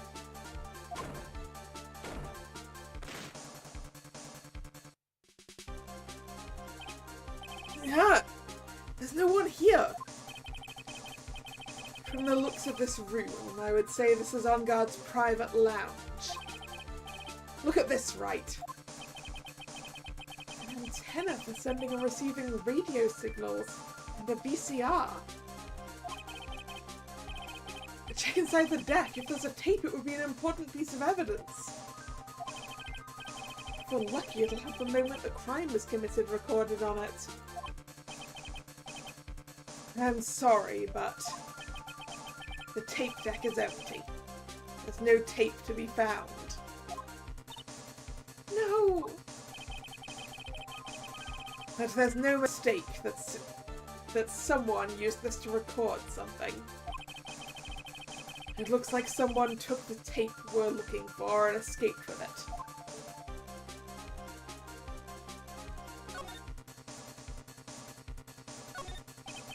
It's a VCR and an antenna. The footage that the spy camera took at the scene of the crime was beamed here and recorded on tape. If only we had that tape, it would have been really helpful. It's On Guard's computer. Yeah. Why couldn't you have used this to get help? Mr. Nick! Where's the power switch? Oh, I get it. So that's what happened. She couldn't find the power switch.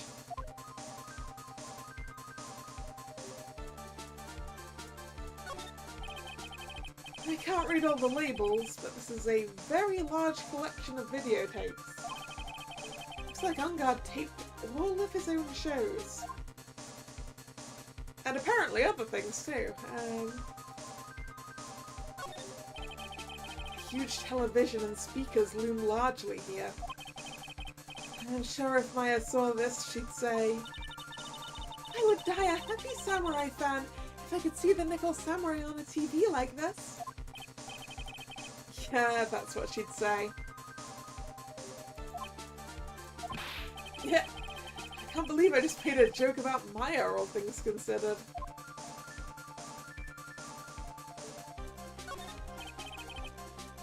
What a spacious sofa. I bet 10 pearls would fit on here. I think 10 of me would fit, Mr. Nick. Yeah, maybe 6 of her. Like 2 percussion.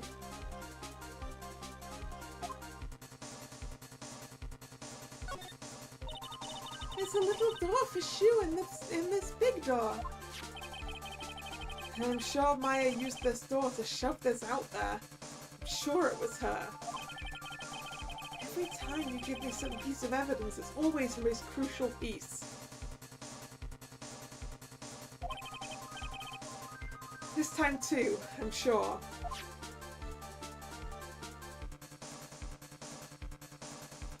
Can we look closer at that bear? No? Okay.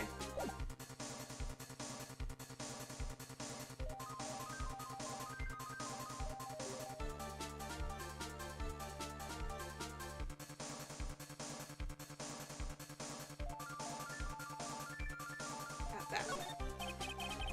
It's a very small table. I bet we could barely squeeze 3 pearls on there. But I wouldn't sit on a table to begin with, Mr. Nick.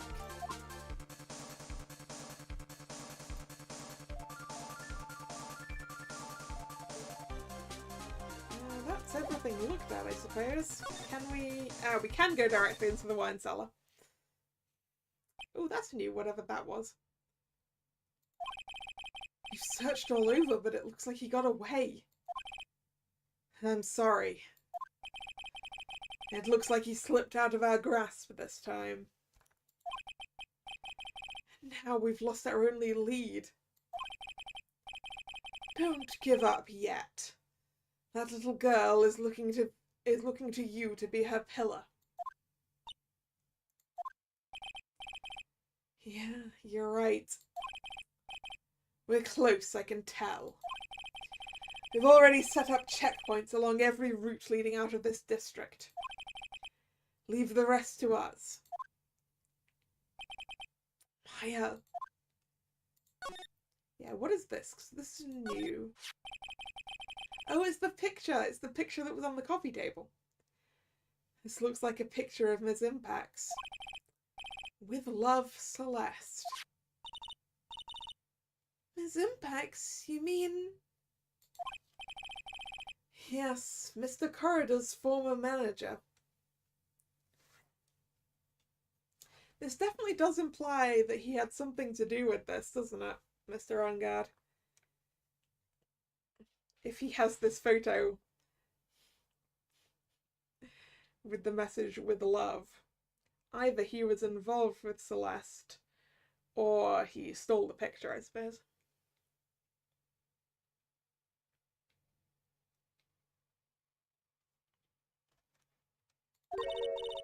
Why would a picture of Ms. Impax be here in Mr. Ongard's mansion? And why does it say with love? This might be a clue.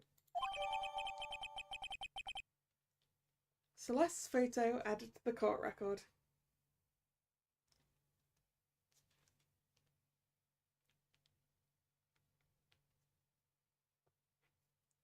Can we open the back of that frame up? Maybe there's a suicide note in there. Just a thought.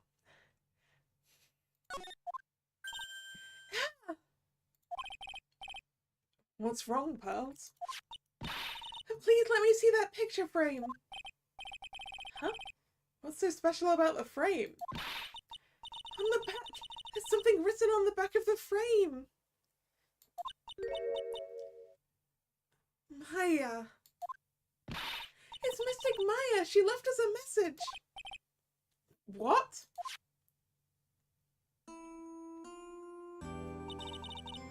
I thought you'd come. I knew you would. Now listen up. You'd better get Ongard a guilty sentence, okay? If you get that creepy slimebagger not guilty, I'll never forgive you ever. I'm fine, so you don't need to worry. There's so much I want to write, but I don't think I have a lot of time left. Pearly, you're there too, right? Make sure you help Nick, okay? Someone's gotta watch out for the helpless lunk. That's it for now, Nick. I guess I'll talk to you guys later.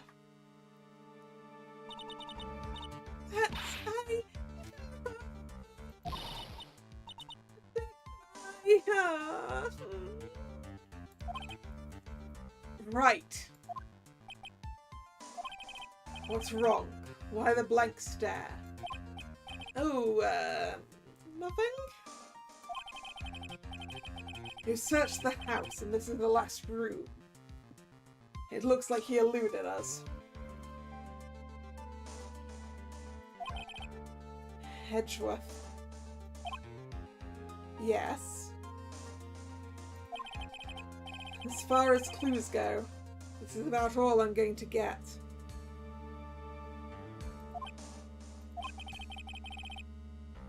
But I'm still short one last thing. And what is that?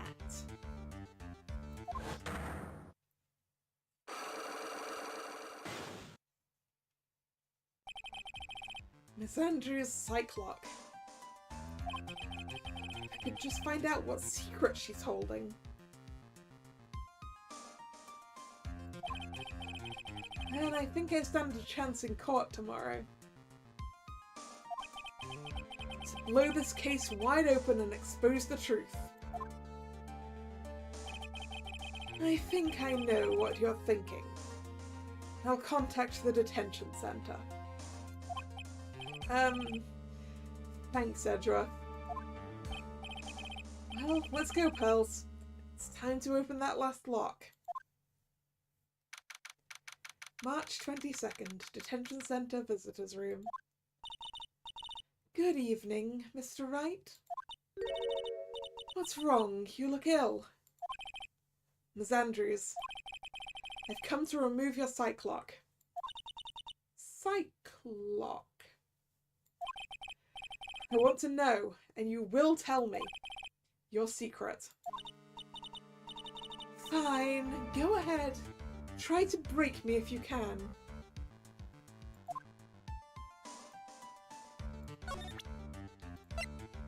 Take that!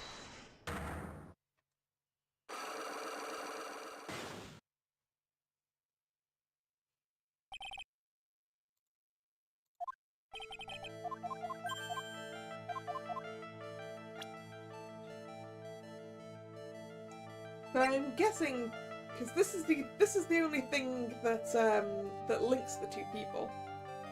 The fact that this photo exists and we found it there.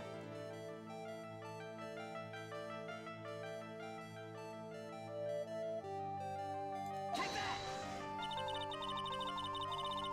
Are you trying to help or hurt Matt with what you're doing? Huh? What do you mean? This random haphazard throwing out of evidence you're so fond of doing. That's not what I was trying to do at all. Then refrain from doing it anymore. Oh, okay. It wasn't that. Maybe we are just going for her picture in the profiles thing.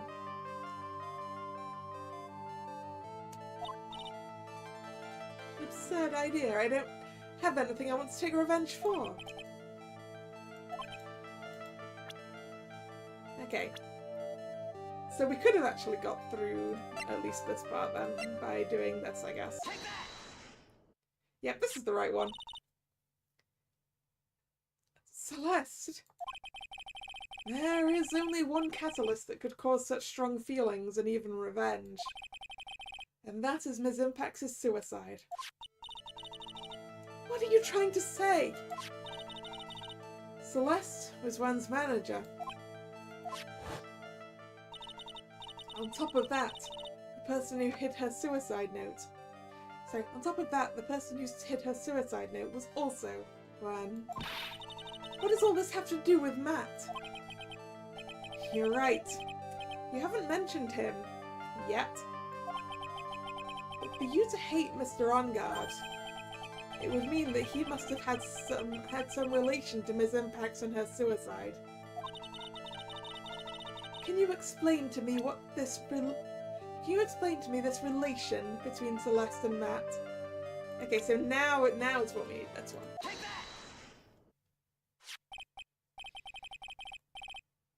that! This is a photo of Ms. Impax, correct? She looks younger than when she passed away, though. Huh? With love, Celeste. This is Miss Impax's handwriting, isn't it?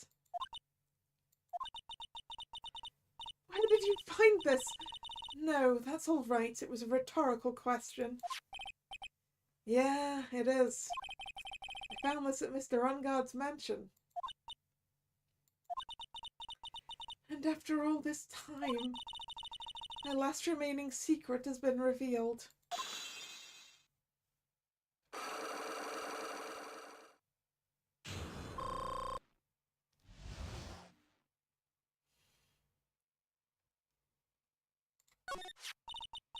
Celeste. She was supposed to get married to Han. Yes, but I heard that it didn't work out. Because Mr. Corridor didn't want to get married to her anymore, right? Yes, because of Matt. Because of Mr. Ungard? What do you mean? I think I can see where this is going. Celeste. She was Matt's manager a long time ago. She was the happiest woman in the world at the time.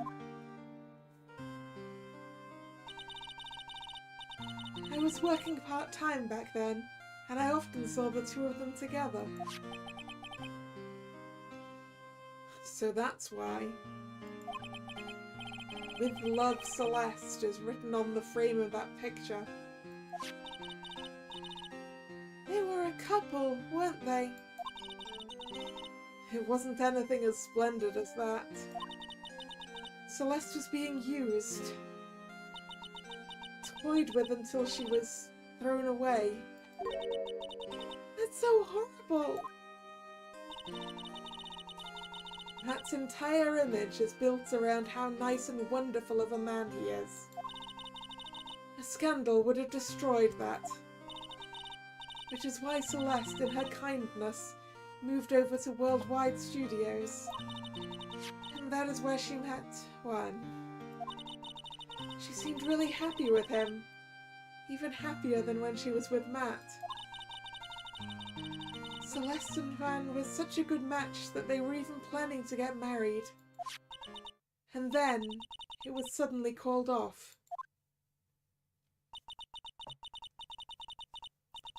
On the night Juan called their marriage off, Celeste, she killed herself. And that's why I framed Matt. It was revenge for Celeste and for myself. I'm sure even you can guess why Juan called the wedding off, right? Matt confessed to Juan about his relationship with Celeste. I see, so that's what happened. I don't think that could be all of it. I mean, really. Who's calling a wedding off over someone's ex?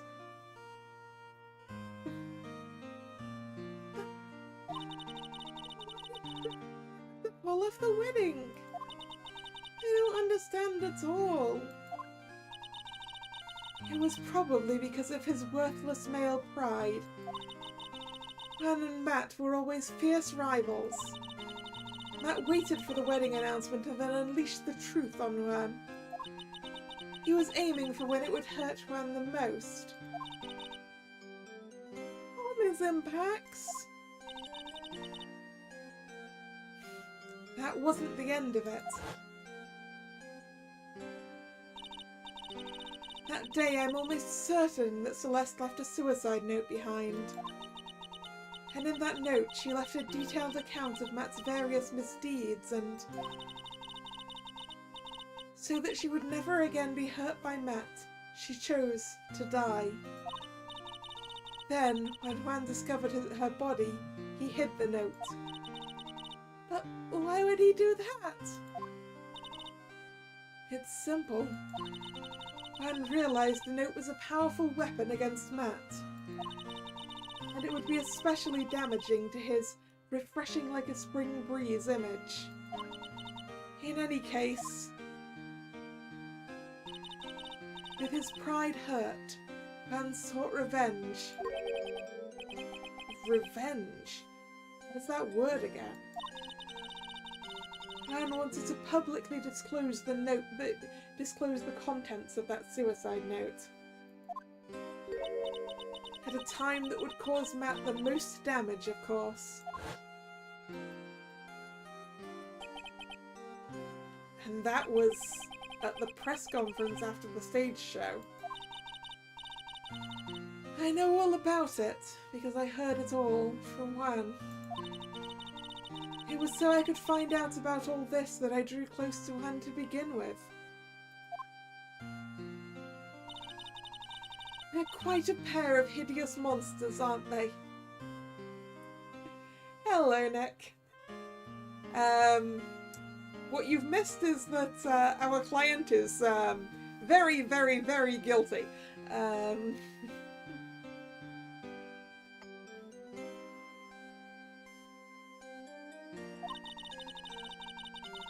Even Celeste's death was something for them to use in their game. At night, when I found Juan's body, it was only natural that I thought the murderer was Matt. Those two were always spying on one another after all. As for me, I was frantically searching for Celeste's suicide note. I wanted to destroy it before it ever went public. I was going to burn it. I'd even brought a lighter. But I couldn't find the suicide note. And that's when revenge crossed my mind. Yes, I was going to bring to them my own kind of cruel revenge.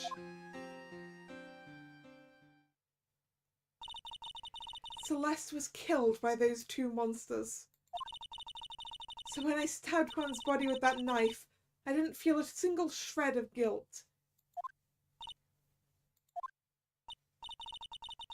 And that's all I have to say. Well, Mr. Wright? Even knowing all this, are you still going to help that man?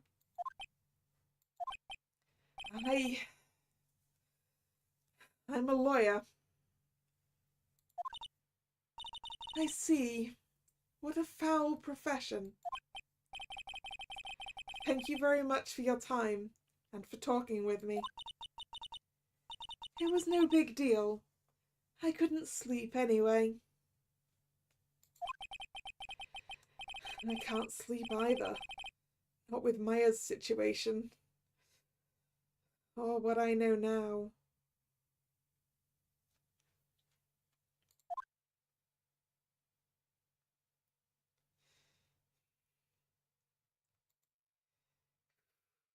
To be continued.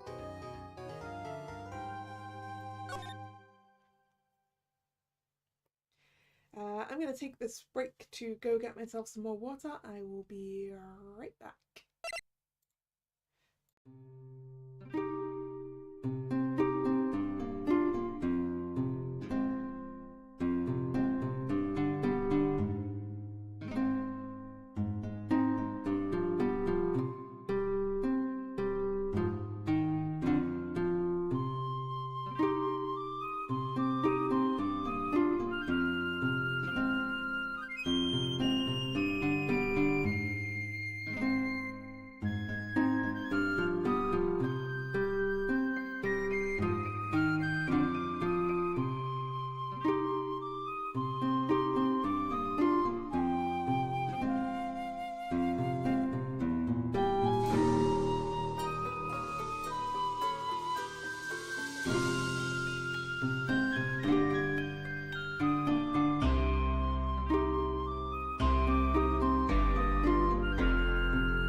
And I'm back.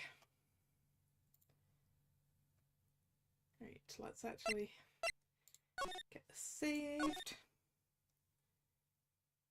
And then lip balm through.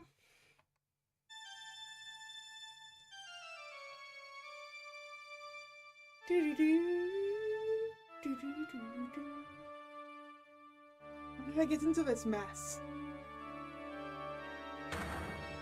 That's far enough. You can't run forever, Mr. Phoenix Wright.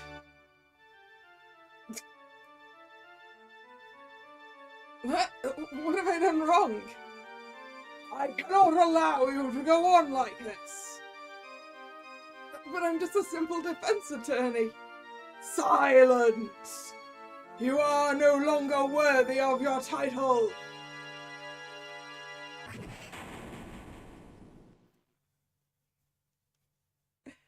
The Nightmare Judge. I've had this dream before. Someplace, some time ago. As if this day was written into my destiny. Today, I'll stand in court as a lawyer. To prove a killer innocent. March 23rd, 9:43 AM. District Court, Defendant Lobby Number 3.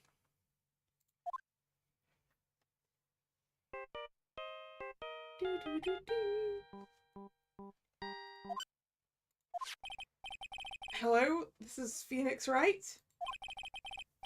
You don't look so well, dude. You're gonna prove me not guilty today, right? Why? Why are you calling me?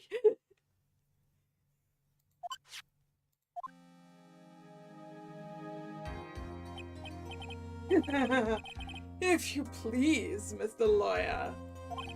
Remember, it's not just me. Your precious friend's life is riding on today's verdict, too. Ugh. Now listen up. You'd better get on guard a guilty sentence, okay? If you get that creepy slimebagger not guilty, I'll never forgive you, ever. Maya. Phoenix. Phoenix. But Mia. Maya, how's Maya? I don't know. You don't know?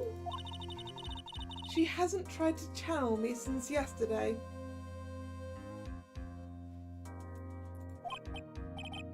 Mia, what am I supposed to do? Well, like I said, for a lawyer, the worst of times are when you have to force your biggest smiles. But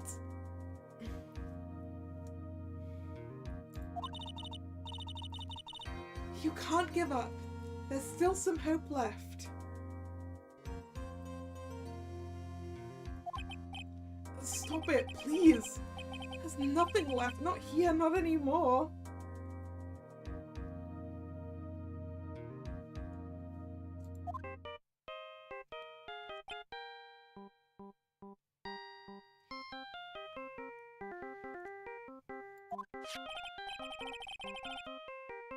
Is that a cursed Engard again? Will you leave me alone? Look, don't call anymore, I mean it. That was a different ringtone, Phoenix. You're really mean, pal. Gumshoe, I'm really sorry. Phoenix Wright, I can't believe you didn't even look at who was calling you. Where are you? Hey, let me join the investigation team and we're chasing after the killer, pal. Then you have some sort of lead? Sorry, but right now we've got 0 leads on the guy.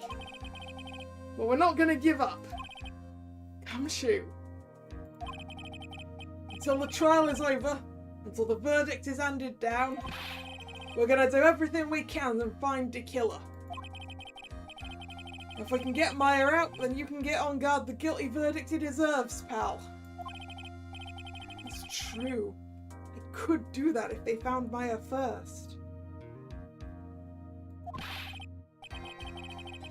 You got that?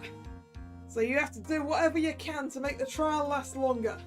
I have to make the trial last longer? If you go up Mr. Edgeworth with everything you got, then you two can draw it out. Oh, now I get it. I believe in you, pal. You and Mr. Edgeworth can do it. So, believe in us. We're gonna give it all we got, just like you. Got it. Thanks, Gumshoe. Prove Matt innocent for this case, but get him a guilty for something else. What? Get him a guilty for causing Celeste's suicide, you mean?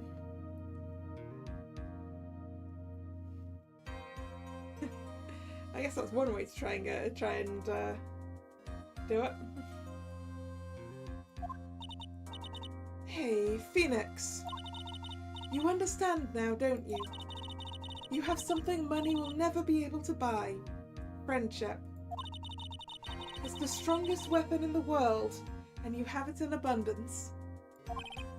Yeah. Abundance, huh? Looks like we're coming to the end.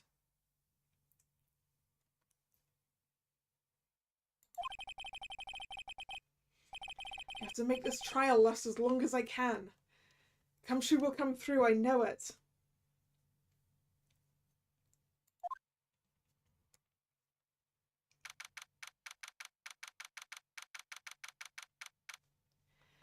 March 23rd, 10 AM, District Court, Courtroom number 3.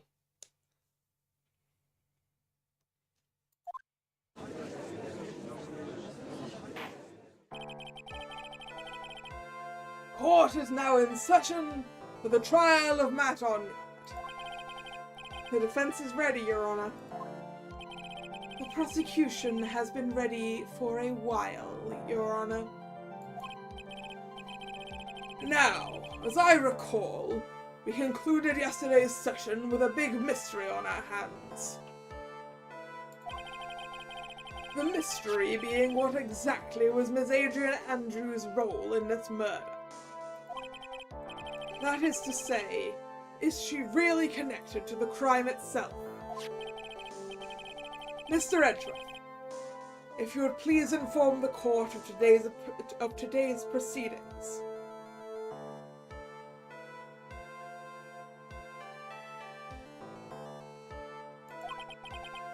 Adrian Andrews. She forged evidence that threw suspicion onto Mr. Onyard.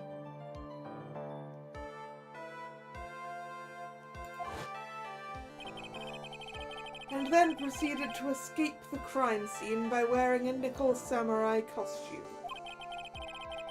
The guilt of those actions are those from which she cannot escape.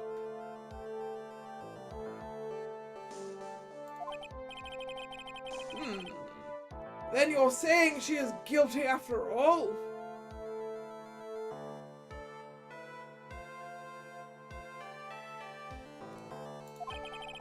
I'm not finished, Your Honor.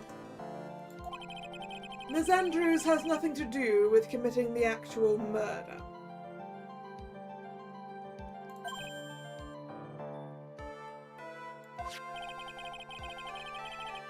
I would like to direct the court's attention to this card. What is that? It looks like a shell.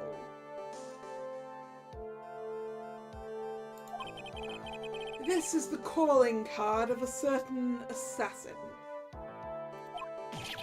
Assassin, you say? Yes. One coroner was killed by a professional assassin.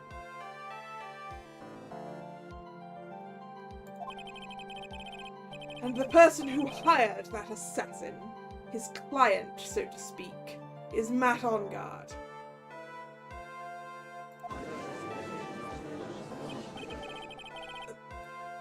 What a surprising turn of events!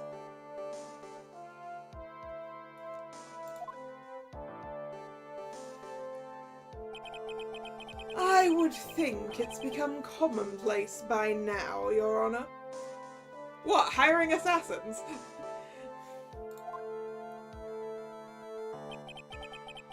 I know what's going on this time.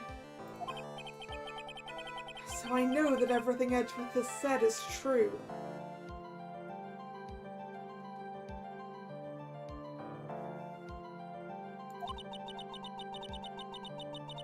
But we still have to hold out as long as we can. At least until Maya's safe and sound. Wonder how the trial will turn out today.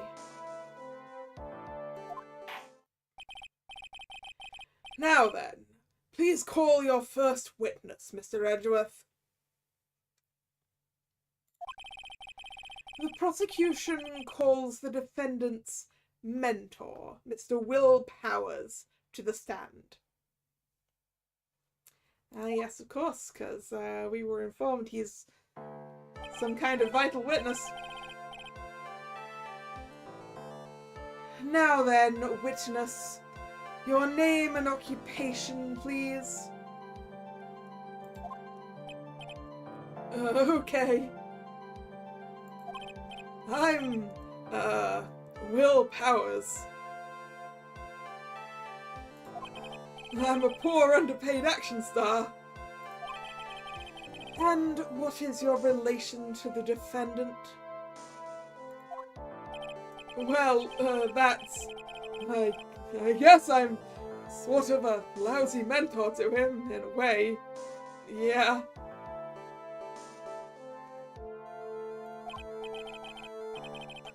Mr. Powers, please. You don't need to put yourself down so much. Oh, sorry. Well, I'm just kind of a nothing sort of guy. On the night of the murder, you visited the defendant's room. Is this correct? Yes. I didn't know that. Oh, is the thing he saw that, like, he wasn't taking a nap in his room at all?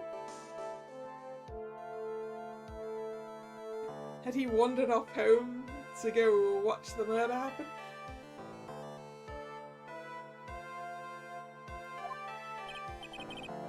But, you know, I didn't actually get to see Matt when I went.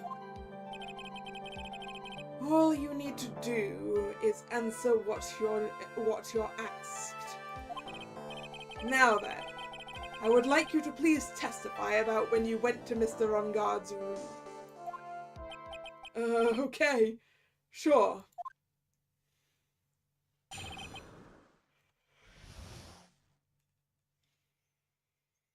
Visit to Matt's room.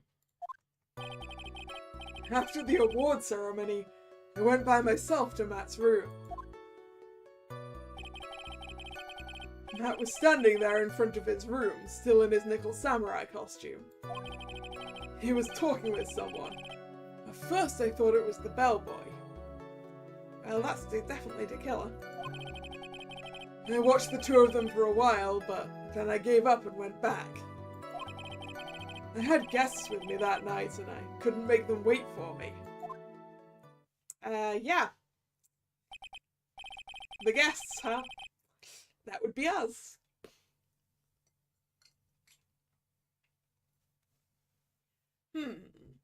Nothing sounds out of place in Mr. Powers' testimony. And talking with the bellboy is no big deal. If one assumes the person Mr. Ongard was speaking with was an ordinary bellboy, what are you implying?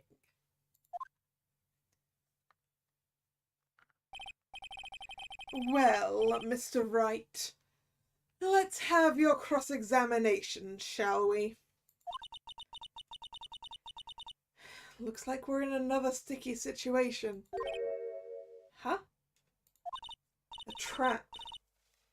Can't you smell it, Phoenix? But for us to find out more, we're going to have to We're going to have to charge in head first, right? Visit to Matt's room. Okay, after the awards ceremony, I went by myself to Matt's room. Why, I guess? The defendant's room. Why did you go there?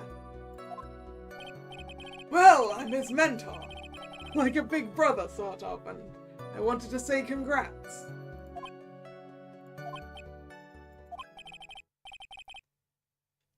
What's wrong? Why did you stop? Mr. Wright! What is it? You're going to try and trick me into a corner, aren't you? Huh? I know I'm just a poor underpaid action star, but I'm not the killer.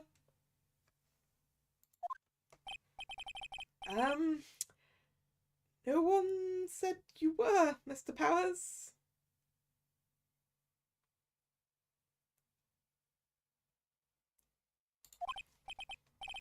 No, please, don't trick me.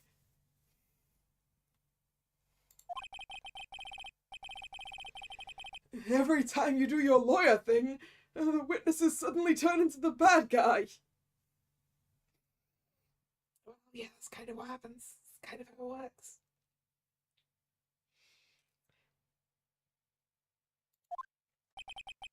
Every time? Witness, I will personally talk to the defense at a later time.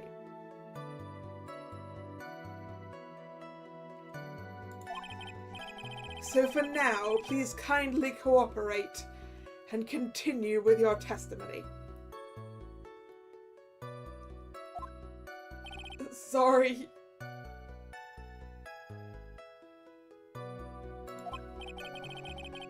So, you went to the defendant's room and then...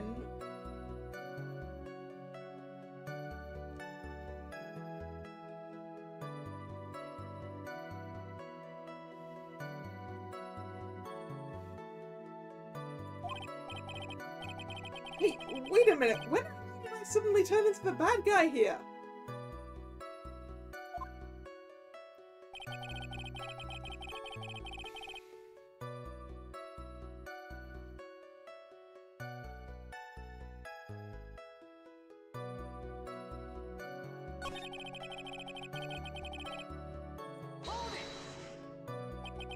At first? What do you mean by that?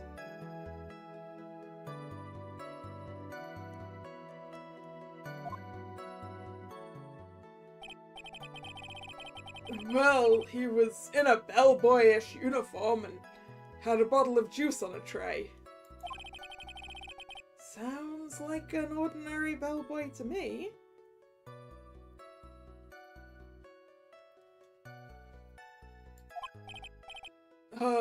Yeah, but I didn't think he was a normal bellboy. And why was that?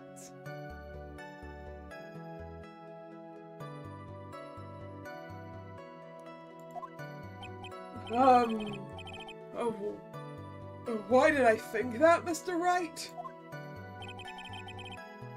How am I supposed to know? Sorry, but I can't remember right now. Sorry. I guess I'm going to have to wait patiently on this one.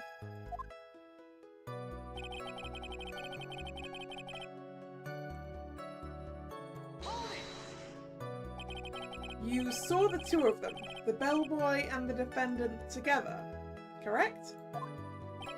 Yeah. The bellboy just wanted to say congrats. Now, while you were watching the two of them, did you notice anything strange?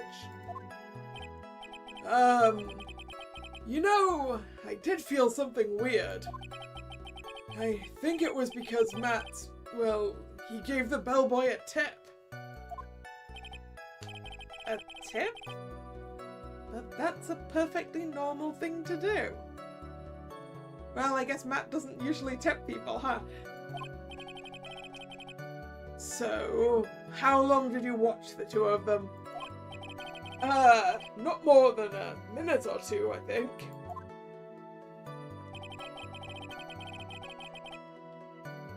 Hold it! So, who were these guests you're talking about? You guys, of course. You and Maya and Little Pearl. I thought it would be really rude since I invited you guys if I disappeared on you. So I went back to my seat pretty soon after seeing Matt in the hallway. This is like squeezing water from a stone. It's probably pointless to press further. Do you remember this incident? Did Mr. Powers leave his seat that night? Honestly, Mia, I don't remember. I don't remember that happening at all. Maya was making such a racket in her hyper state. He ended up focusing on her. I see. In any case, from his story, he probably wasn't gone for very long. Alright, let's press the one we missed there. Hold it! Are you sure that it was Matt on guard? Yeah, I'm sure. He wasn't wearing the nickel samurai mask then. Yeah, that night was also like 3 weeks ago. Probably more than 3 weeks ago, right?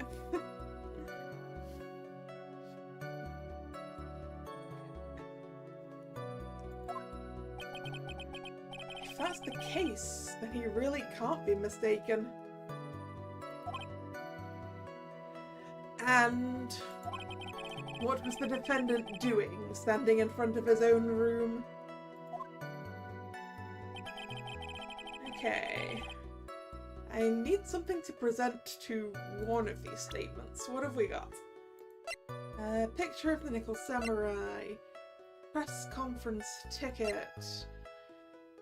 The radio transceiver. Lotta's camera, the magazine clipping, the hotel guide map, the guitar case, the wine glass, crime photo, button, suicide report, knife, the photo, the picture card, the spy camera, the transmitter, the stuff there. I don't know. I want to poke at this figure, but this game, I'm not allowed to do that.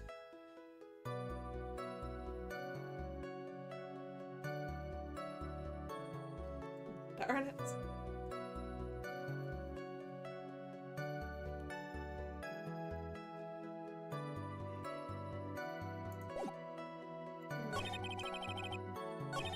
After the award ceremony, you went to Matt's room.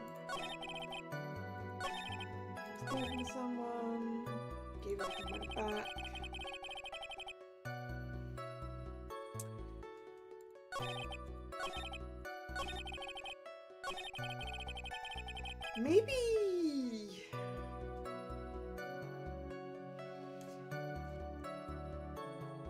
Maybe I should be presenting, like, the press conference thing to this?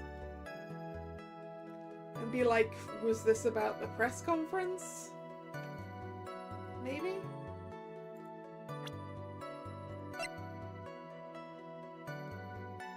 Objection! Nope.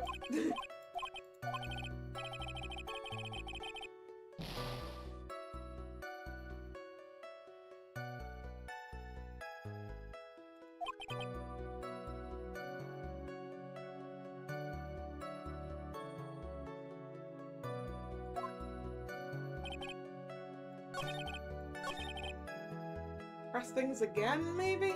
Hold it!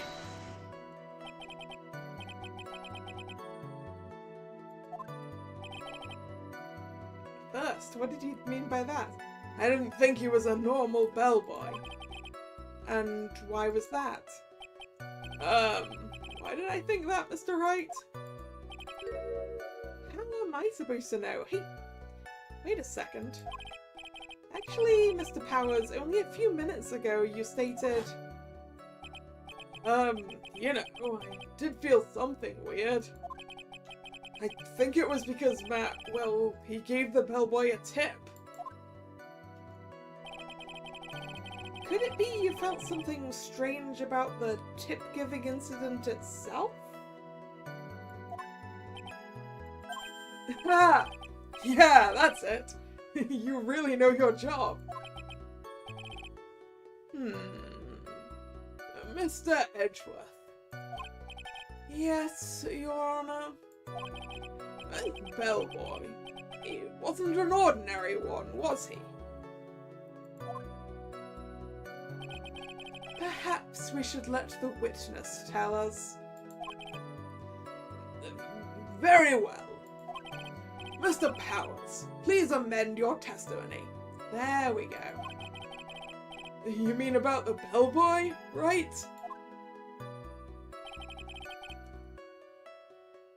Hold it! So he gave the bellboy a tip. What's so strange about that? Oh, well, you see, Matt's not a poor penny pincher like me. I was trying to figure out how much it was because the tip really shocked me.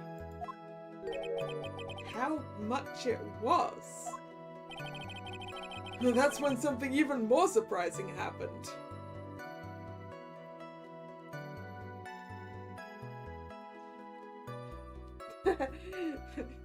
Did Edgeworth just bring Mr. Powers in to extend this trial for us? Maybe.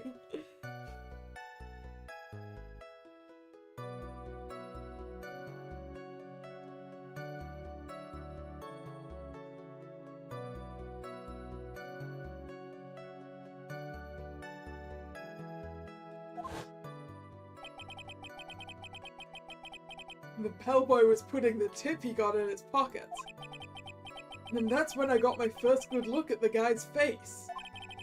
I was really shocked. I'm afraid I don't follow at all. Sounds like Mr. Powers was surprised twice by this event. So wait, is the amount that was given as a tip the payment for the assassination rather than a tip? Is that why Mr. Powers was like, how much? I wonder which of his shocking moments I should ask about.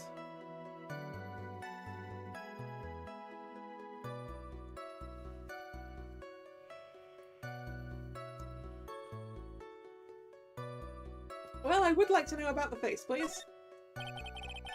What was so shocking about the bellboy's face, Mr. Powers? Well, he wasn't exactly a boy, more like an old gramps. I hope you know that discrimination towards old men is a no-no in my court. No, that's not what I meant at all. In the smack middle of the guy's face, there was a line of stitches. A line of stitches? Yeah, and it went straight from the tippy top of his head to the bottom of his chin. Almost like if that thread snapped, all the stuff in his head would come spilling out. Gross, Mr. Powers.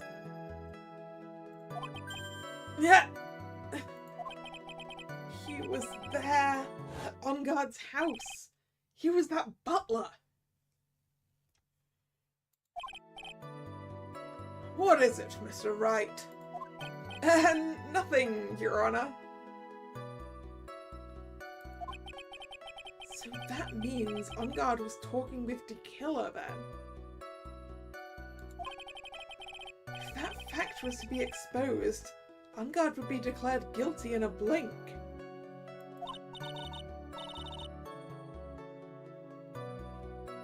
Phoenix, you have to play dumb here. Pretend you don't know anything. Yes, Chief. You sure you don't have anything you would like to say, Mr. Wright? Huh? What did you just say, Your Honor?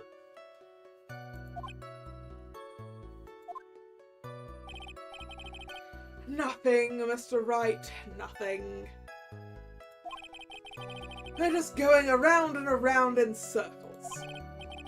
Now then, Mr. Powers, please continue with your testimony.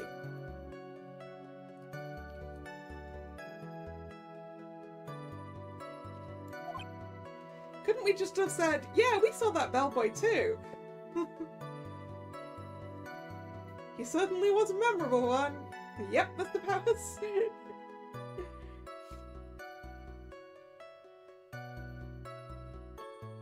Because we did see him when he came to get Maya.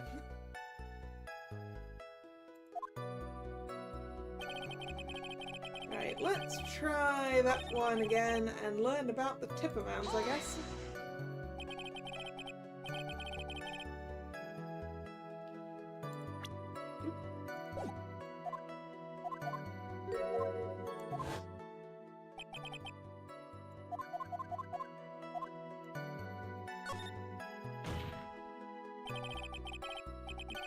The defendant is a huge star.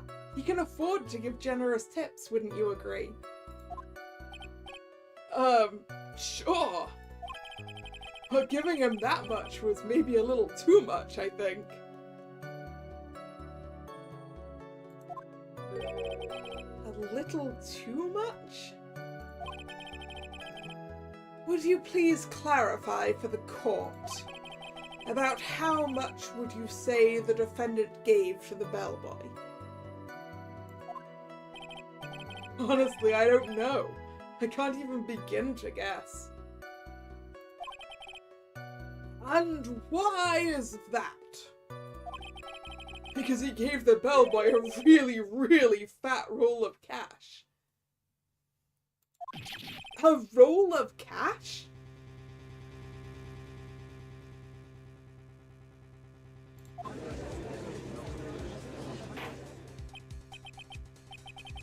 Ah, well. How interesting.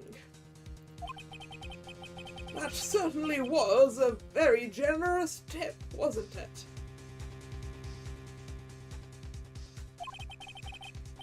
A very fat roll of cash.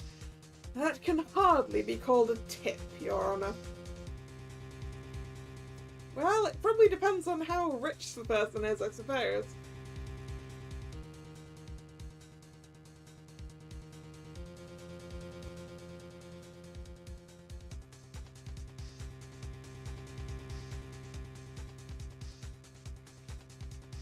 But yeah, rolls of cash do feel kind of weird, right? Because they must be more difficult to store than a pile. I mean, once you get to a certain amount of notes, anyway.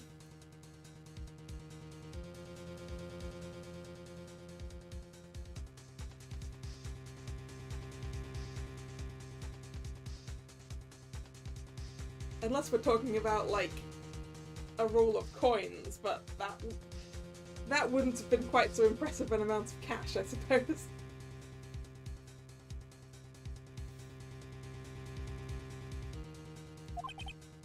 The judge is beginning to look awfully suspicious of us.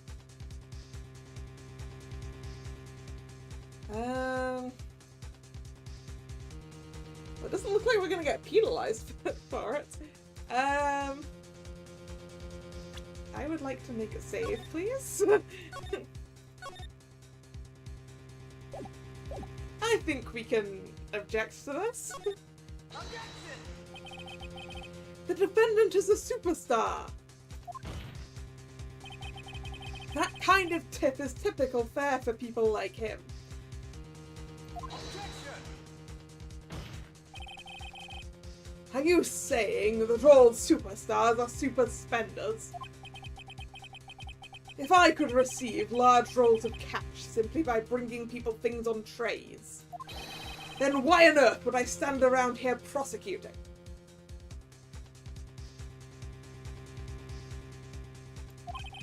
He's got a point. I don't even get paid, let alone rolls of cash for my hard work.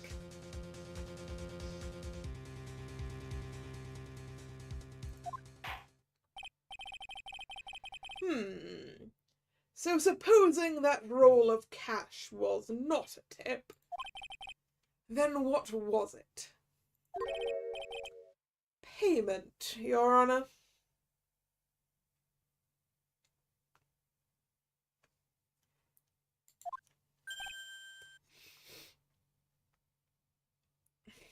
Da-da-dum. Payment?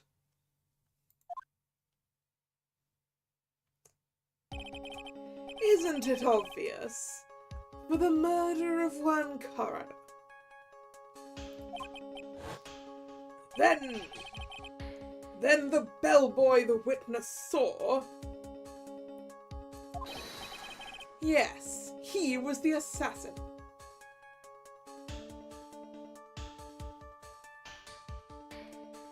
Hotel room payment. Yeah, hotel room payment in cash to the bellboy. Yep. It's definitely something that's, dude. No. I have one. Give the bellboy a large stack of cash to go hire a prostitute for him. Surely that's it, right?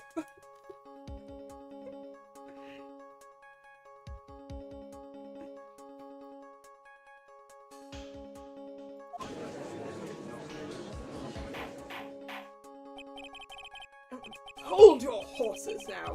Mr. Edgeworth, if you don't have any proof of this, do you? Have I ever been unprepared to support my claims, Your Honor? I have here the card Shelley the Killer left at the scene of the crime.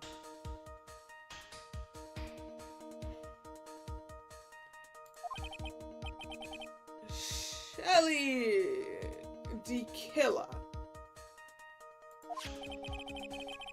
He is the person the police's special investigations team has been chasing for ages.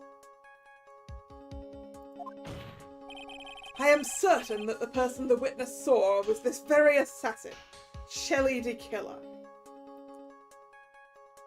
Well, in that case, I guess you should be glad that you've got,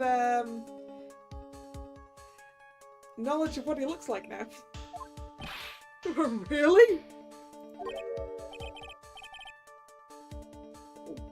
What's wrong, Mr. Powers? No, nothing. Something just clicked in my head, and I think I just figured something out.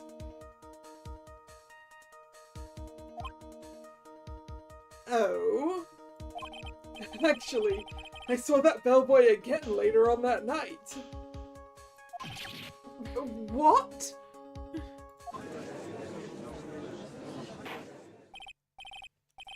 Mr. Powers, please testify. Tell us what you saw. Yes, sir. Right away.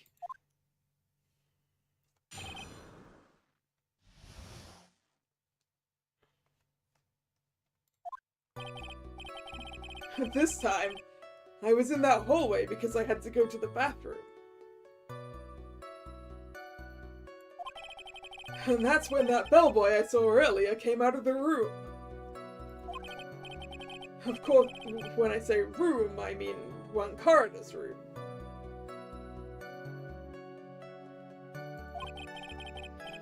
Now that I think about it, that bellboy did kind of seem out of place.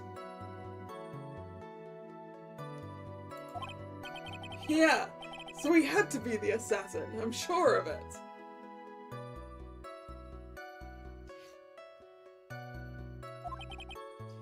I mean...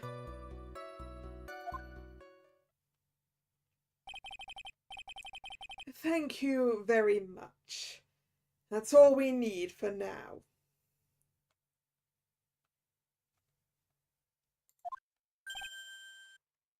Huh? But I'm not done. There's still more.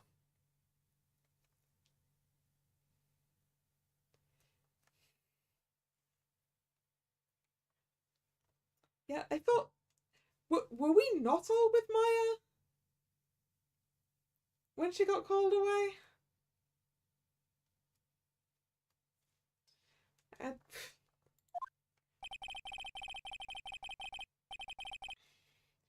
Or maybe he did... Maybe he did... I don't know. Let us first establish that the bellboy was truly Mr. De Killer. Then we shall see.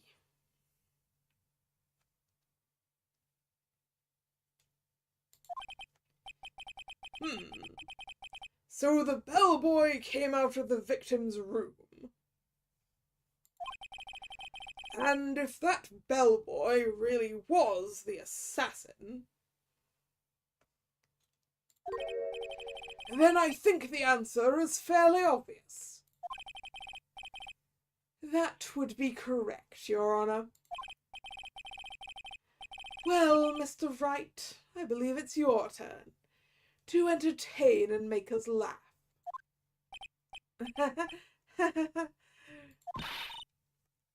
This is no laughing matter.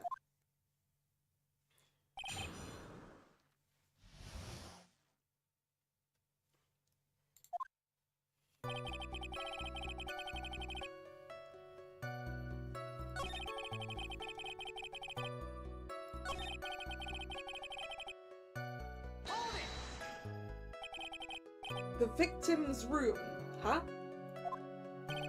Yeah, the one with all the really pretty flowers and teddy bears.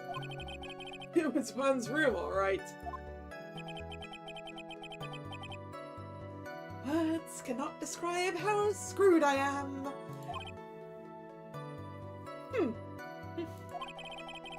Let's continue with the testimony, shall we?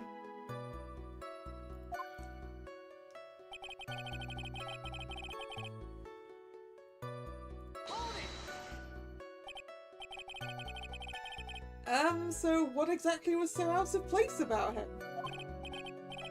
Right. Why the insipid grin? Maybe because I have no idea what damaging thing he's going to say next? Well, the bellboy was empty-handed. So he delivered something then? Empty-handed? That bellboy was one of those room service people, right? But he wasn't pushing a cart and he wasn't holding a tray either. You'd call that a little strange too, wouldn't you? Honestly, I wouldn't have a clue, Powers.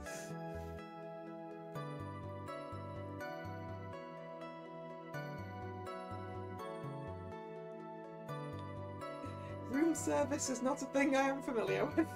Well, I mean, I know what it is, it's just... I don't think I've physically seen it.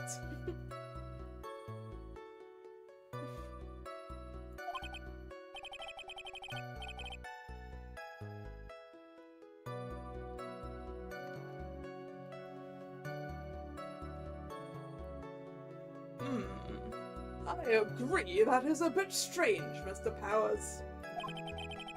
Is it really that unusual for a bellboy to be empty-handed? What should I do? Should I let Mr. Powers' testimony slide, or try to pull a fast one? Yeah, let's go with trying to pull a fast one. There is nothing strange or unusual about an empty-handed bellboy. He could have simply been delivering, like, extra loo roll or something, I don't know.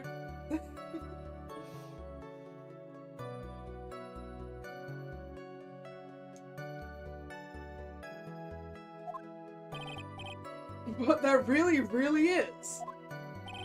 There really, really isn't. Objection! If you two are done being school children, bellboys are for room service. There is no reason for them to be empty-handed ever.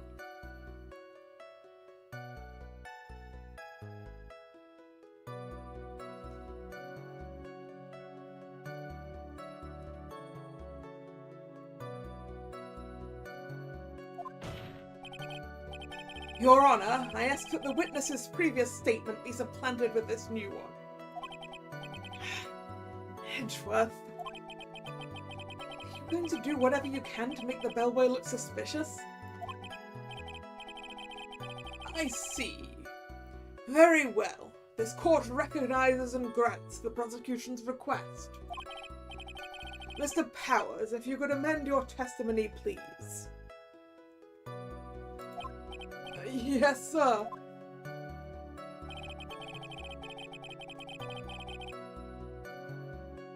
I thought it was kind of strange for a bellboy to come out of a guest's room empty-handed.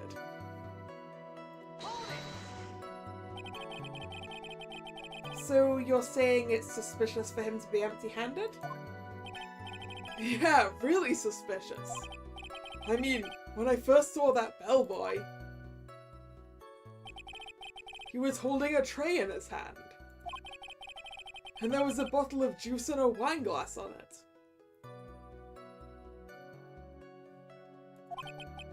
Juice? What kind of juice was it? I'm pretty sure it was tomato juice. So yeah, he was delivering the tomato juice in the glass to Mr. Corridor's room.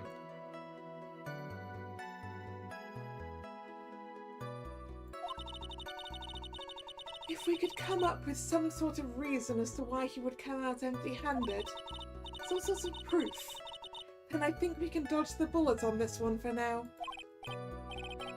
Proof, huh? Sounds like another job for the court record!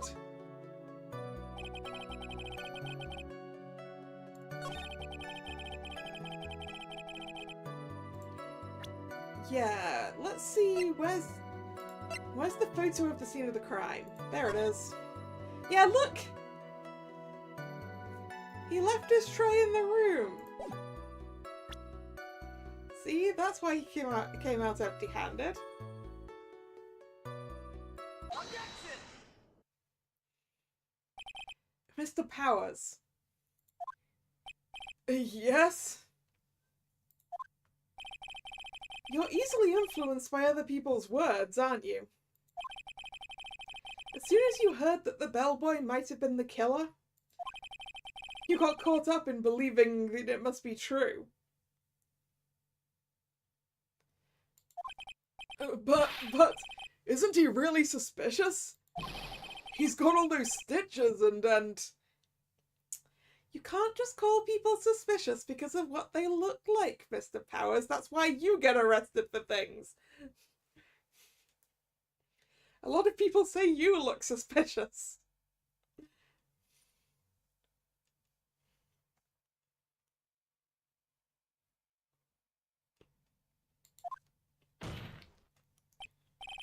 So, a baseball has stitches. Are you saying that all baseballs are suspicious because they have stitches? Well, there's also, I mean, what about him being empty-handed? I would like to ask the court to please take a look here.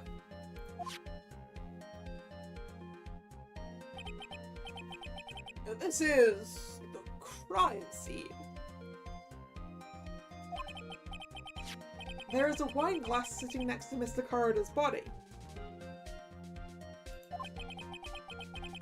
The liquid inside this glass is tomato juice.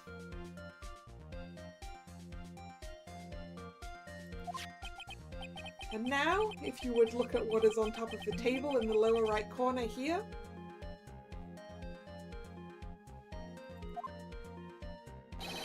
anyone can clearly see it's a tray with a bottle of tomato juice on it.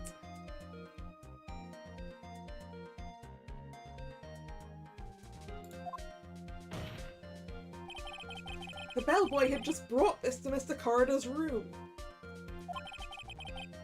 He left the tray in the room, which is why he was empty-handed when he left. Yeah. But that would mean the bellboy had seen and left a dead body in the room. Ah, but can you prove that Mr. Corridor was already dead at that time?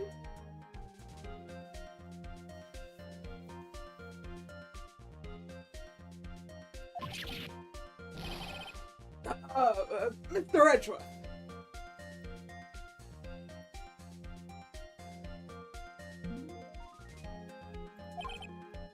Yes? I blame you for leading me down this route.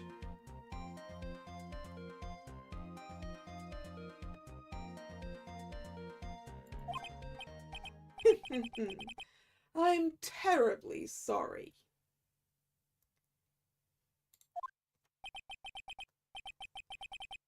What is with him? Why is he laughing? Witness, isn't there one more thing you would like to share with us? Is there? The bellboy was empty-handed. Or should I say empty-handed? I recall you had something interesting to say about his hands. Oh yeah, I almost forgot. Huh? What? Bellboy, he was wearing gloves. Isn't that normal? I feel like fancy hotel staff probably do wear gloves. They're probably white.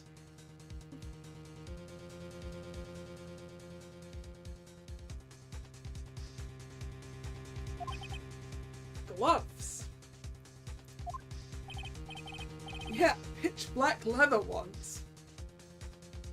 Or I guess they're black. All the other bellboys don't wear gloves like that, right? Yeah, I guess I would expect them to be wearing white cotton gloves rather than black leather gloves. Black leather gloves. Why didn't you mention them earlier? Sorry, it slipped my mind. Why does this make the bellboy look really suspicious? Alright, let's focus. Can't get lax here.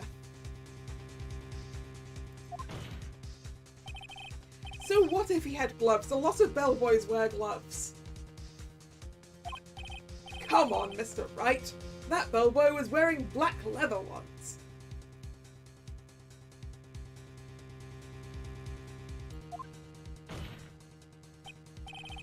So, a football is made of leather. Are you saying all footballs are suspicious because they're made of leather?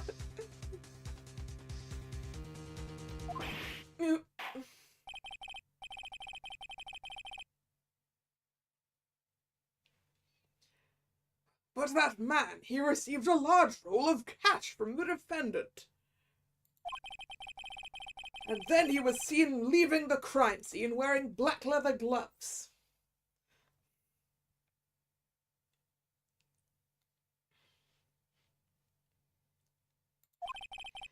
I don't think that even someone like myself can believe he was just another bellboy. Yep.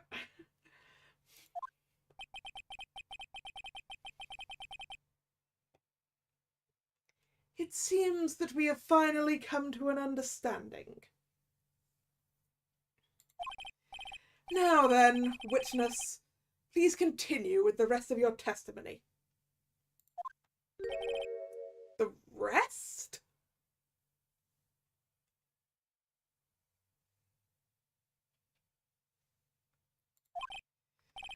Oh, yes, please tell us more. Okay.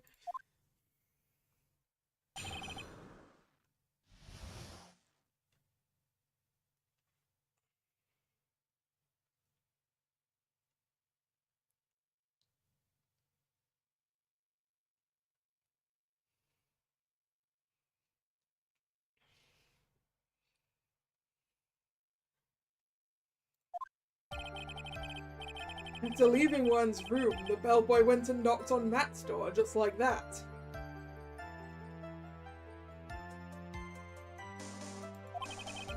He gave something to the person inside the room. And then the old guy just left without even going into the room. After that, I went to the bathroom and then back to my seat.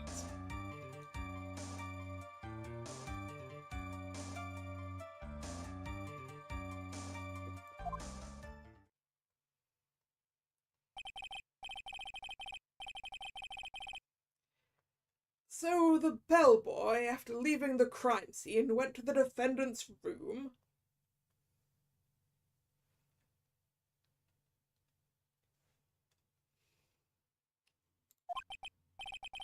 Yeah, I kind of saw all that by accident.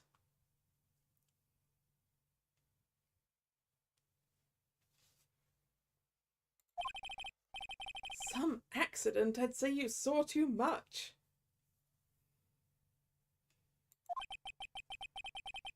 And all of it was suspicious to high heaven.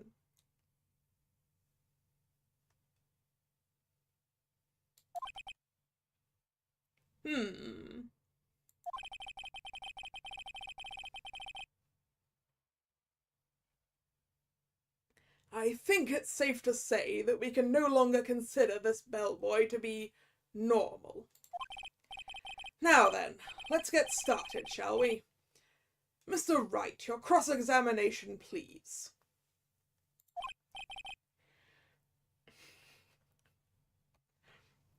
Yeah, how on earth did Mr. Powers manage to accidentally see, like, everything that the killer did? That's some luck, eh? Some luck. Yes, Your Honor.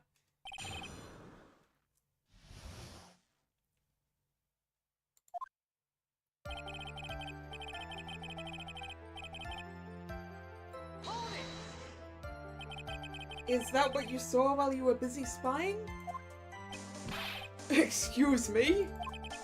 I may be a poor underpaid action star, but even I wouldn't stoop to spying. Well, I think the point is, where did you watch all this from, Mr. Powers?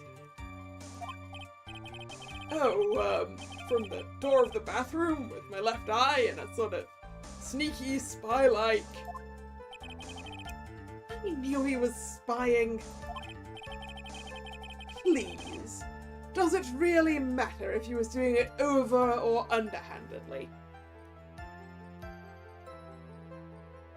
Is overhandedly an actual real word? I don't know. What did the bellboy do next? That's all I care to know.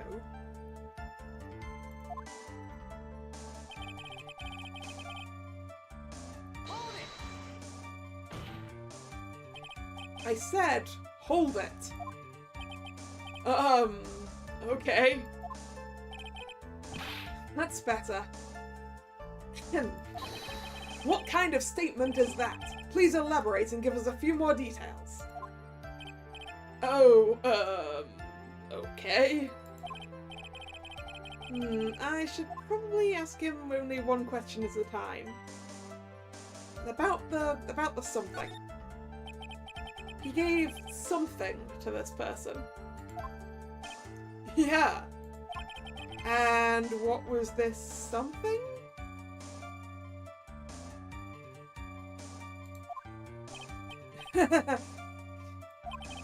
If I remembered what it was, I wouldn't be calling it a something, would I?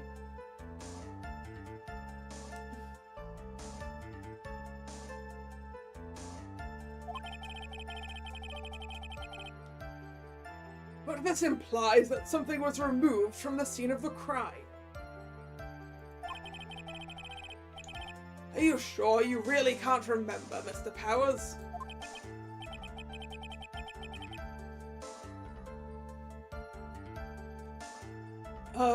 I think it was something kinda small. Is it that bear?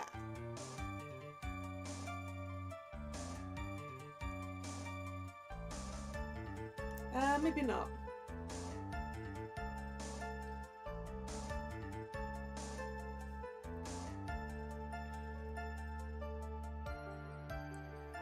Yeah, because it's like, how...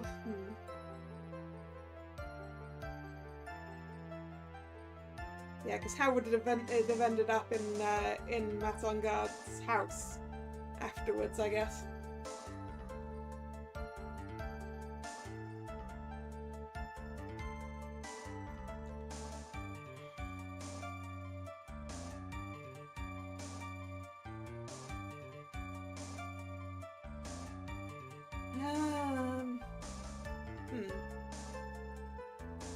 This is an incredibly crucial piece of information. Please, try to remember what it was. I'll try. In the meantime, let's talk of another point. Namely, what the bellboy did next. Oh, so after he gave the person inside the room the thing...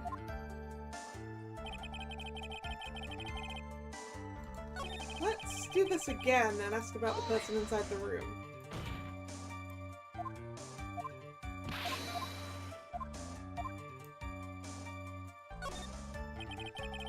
So, who took this something the bellboy handed off? Actually, I don't know. What do you mean? I'm sorry, but I only saw the person's arm. Only an arm? Then you're saying you didn't see the person's face?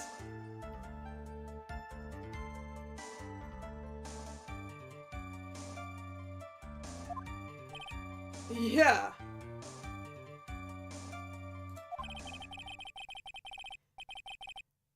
I would like to summarize the testimony up to this point, if you don't mind.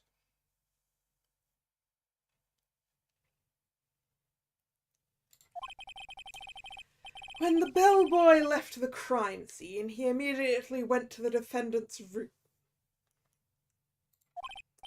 There, he handed a small item of some sort to the person inside. As for the person who received the item, all you could see was the person's arm. Yes, it was just like that.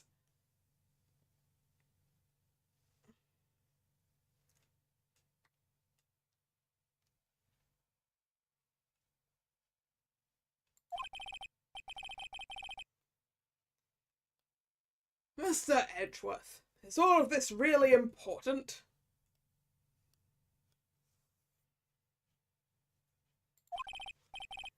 Of course, Your Honor. I think this is of the utmost importance.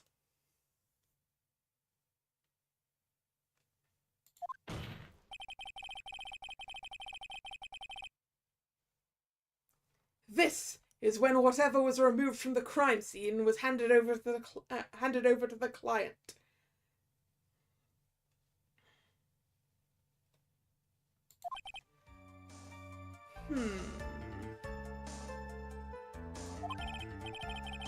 Mr. Powers, please try to remember what it was the bellboy handed off.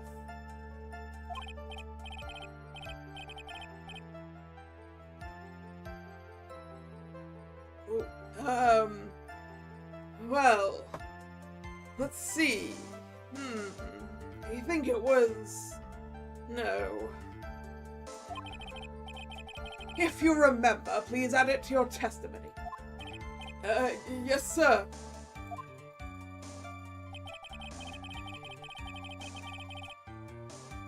If I saw it again, I could say for sure, but I think it was some sort of wooden statue. Oh, it was the bear, was it?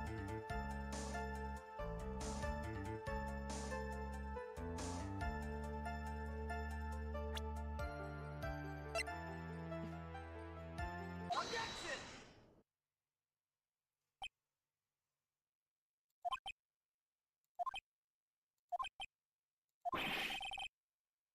What was the point of that pregnant pause?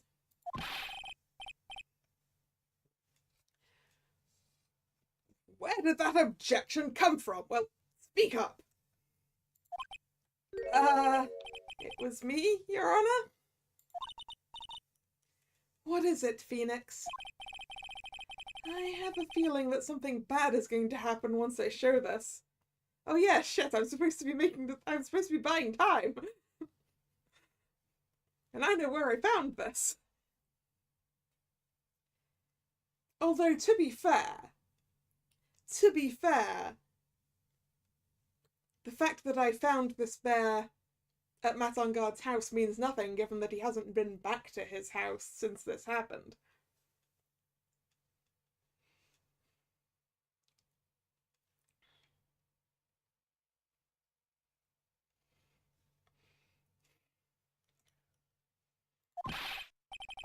Mr. Wright, if you have something to say, please spit it out. Yes, Your Honor. Okay, Phoenix. Deep breath. Mr. Powers, the something you saw, was it this item? Oh, hey, that's it! That's the something! Wow, Mr. Wright, you really figured it out.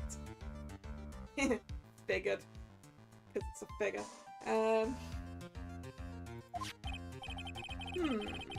I recall we found this at Matt Engard's mansion. At the defendant's house? Alright, see ya, Nick. There is absolutely no problem with you being quiet. Lurker's very welcome here.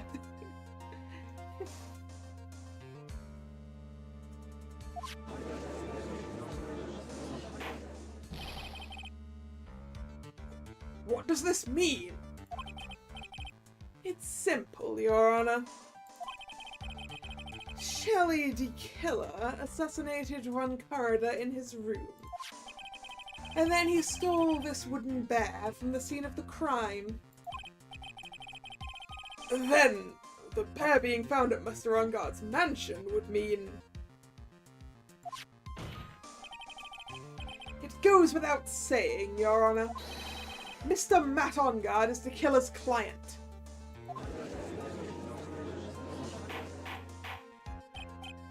Order! Order! Order! I said order! Mr. Wright, this is a most unfortunate turn of events for you. Yeah. Sorry, Mia. No, it's alright. Your judgment was sound. Actually, I figured the bear would come up. If not now, then it would have later on. Even if you hadn't shown it to the court, I'm sure your friend Edgeworth would have. I almost forgot he knew about it too. I think it's clear that there is no need for us to continue this trial. No, Judge! How on earth did the bear end up at Matt Engard's house when he got arrested before he left the hotel? Anyone could have put it there. I can't let this happen. I have to do something. Maybe something we overlooked. Your Honor, a minute, please. Yes? Mr. Wright? There are still a few points left that we have not fully explored. What are you trying to pull? Oh, well, we can't have that. All right, Mr. Wright. What questionable point would you like to explore further? The person who received the bear, because we don't know who it was. Could have been Miss Andrews. There was one thing in Mr. Power's testimony that was very unclear. And that is the identity of the person who received the bear.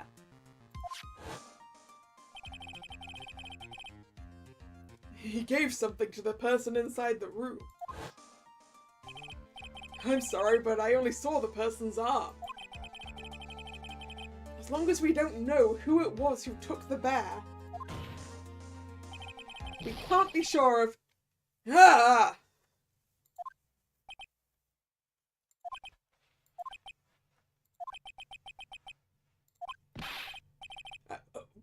What is it, Mr. Powers? If you're going to scream like that, at least give us a good reason why. Oh, yeah, sorry. Actually, so, I remembered. I remembered who took the bear. What? Really? I mean, I only saw his arm. But, the arm... It was the Nickel Samurai's arm, I swear it! Yeah, but we do also know that Miss Andrews wore that.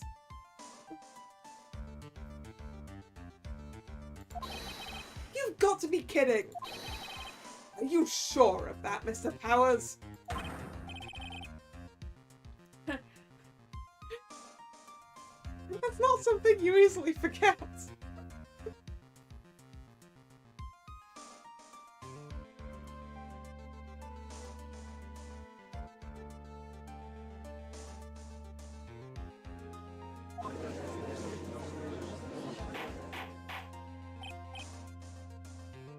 Order! Order! It looks like you've dug your own grave yet again. How many times is that today? I've lost count. So, the person who took in this little bear was the Nickel Samurai. And, as we all know, Matt Ongard is the Nickel Samurai. Thanks to the defense. We've made that all the clearer. What am I supposed to do now? Mia, help! You don't have time to act lost. You've got to find another angle to attack this from. Hurry. Now, I will bring this cross-examination... Your Honor. Again, Mr. Wright. We've already removed any and all questionable areas of this testimony. It's about time you were removed from this court, Mr. Wright. I have to find something, even one more little point will do.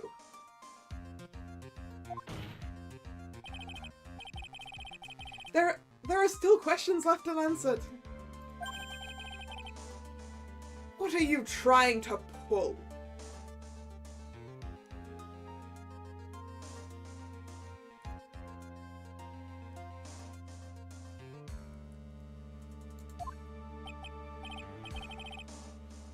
Oh, well, we can't have that. All right, Mr. Wright, what questionable point would you like to explore further? The bear?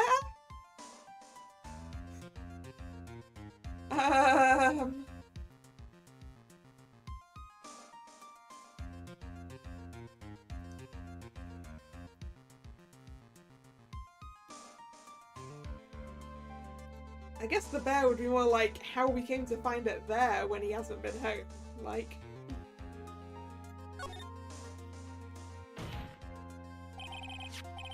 I think it's fairly obvious that the bear itself is very questionable. The bear, Mr. Wright? This was found at Mr. Ongard's mansion. However, Mr. Ongard was arrested at the hotel that night. Which means that since the murder occurred, he has not had the chance to go home.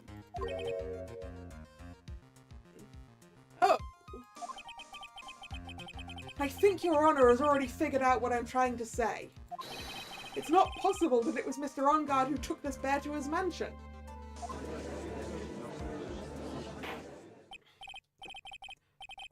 Why, that's very true. We didn't consider that point, Mr. Wright. There was no way, time-wise, for the defendant to have taken this bear home. Disaster averted, it looks... You haven't gotten the best of me yet, Mr. Wright. Huh? I remember it clear as day. I remember what you muttered to yourself at Ongard's mansion.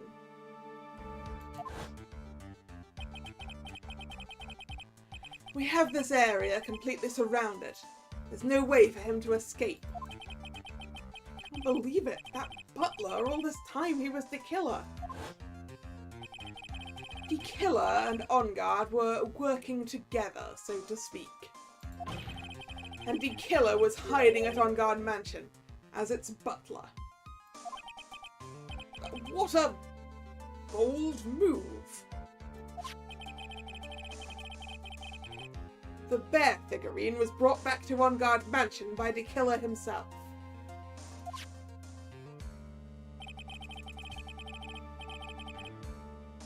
When it looked like he was about to be arrested, Ongard had him do so. I assume because it would have been bad had the police found it during their investigation.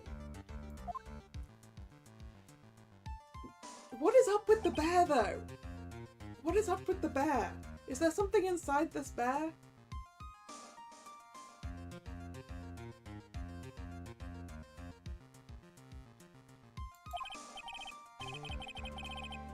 Is the suicide note inside the bear?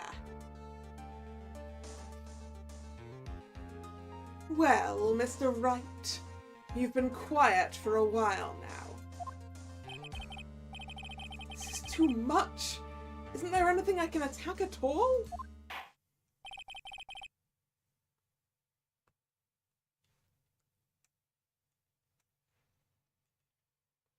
I think we've heard enough. We now know why this bear figurine was at the defendant's mansion, as well as who it was who received the bear from the assassin in his room.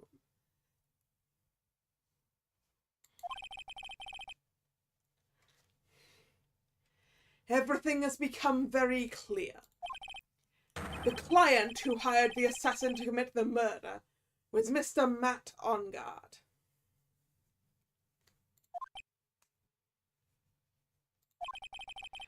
I see no reason for this trial to continue. Therefore, I will now hand down my verdict. I assume, Drag, if we'd bought enough time, Maya would have run into this courtroom, right? Maya or Gumshoe. Thank you, Your Honor, for your understanding. You see, Mr. Wright, you could not win against the truth, could you?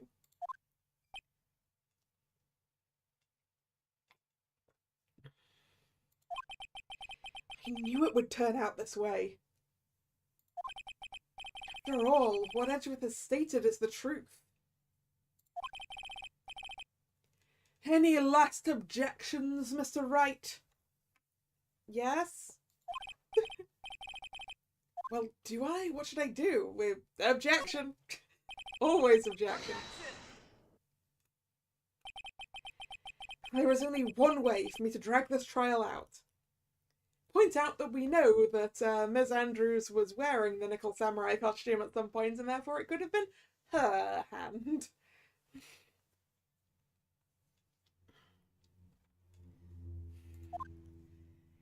The only thing I have left is this one dirty trick.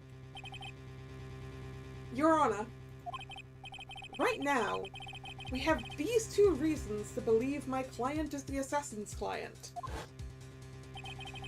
Reason number one, he accepted the bear figurine from the assassin. Reason number 2, that very same figurine was found at On Guard Mansion. However, it's possible this was all the work of a certain other person. What are you saying? What I'm saying is, it's possible a different person is the killer's real client.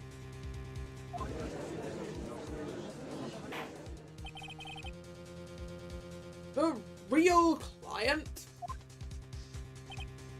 Yes. Is this all you have? Now then, Mr. Wright, let's hear your theory. Who do you say is the killer's real client and therefore the real murderer? I am sorry for throwing you under the bus again, Miss Andrews. Take that! Adrian Andrews? Yes, we already know that she tried to frame Matt on guard for the crime by wearing a spare nickel samurai costume. Ah! Then the nickel samurai's arm that I saw, that could have very well been Miss Andrews.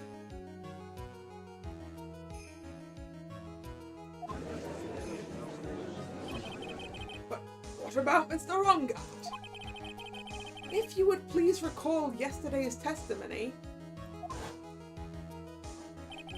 the defendant was taking a nap during the break period. That's right. Then, finding this figure at Mr. Ungard's mansion, it was a well-laid trap set by Miss Andrews.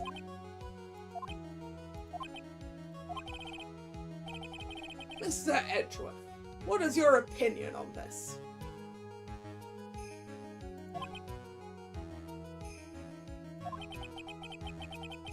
I can't even begin to count the flaws in the defense's logic. Besides which, there is no evidence to support it. However, I can't fully discount its possibility either.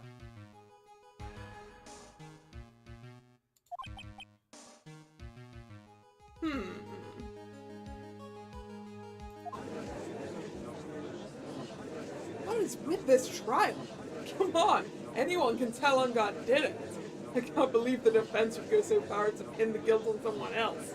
Yeah, unbelievable. It's not something petty, it's murder of all things. It's just to save Maya. It's just to save Maya.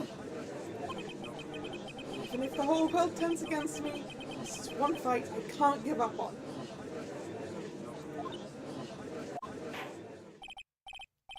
Order! Order! Order! All disruptive parties will be forced to leave the courtroom.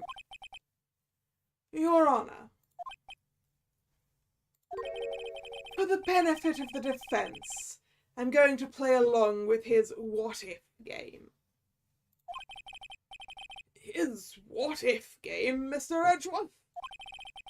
The prosecution is prepared to challenge the defense's theory. Mr. Wright, even you must have thought it strange and wondered, why would the criminal want this little wooden bear? He's right. The killer did specially bring that bear to On Guard right away. Why do you ask? Is there something special about it? Absolutely. And I'm sure that once the court knows its significance, the true killer's identity will become crystal clear. Your Honor, the prosecution calls upon a witness who will clear all doubts against Miss Andrews. And who would that be? It's quite simple, Your Honor. Miss Adrian Andrews herself. Oop, back on the stand again, huh?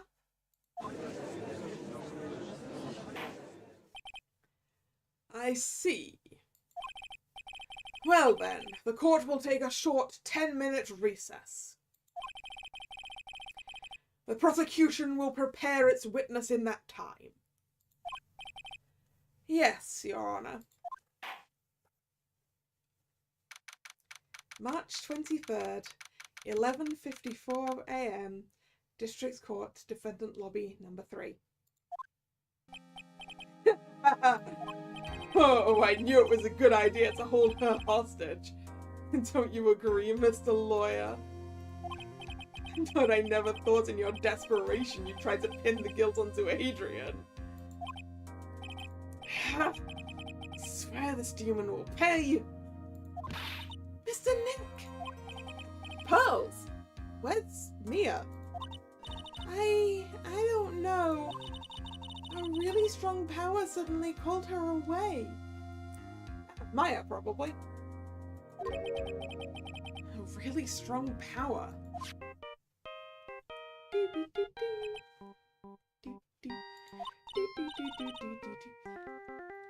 Oh, Mr. Nick, your phone is...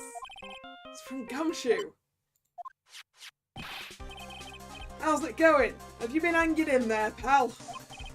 Yeah, sort of. We just barely found something to latch onto. Phew. That's good, pal. And what about you? Anything yet? Have you figured out where the killer and Maya are? We still don't have any leads, but... What? We don't have any more time. If we just had one, even a single clue would be really helpful.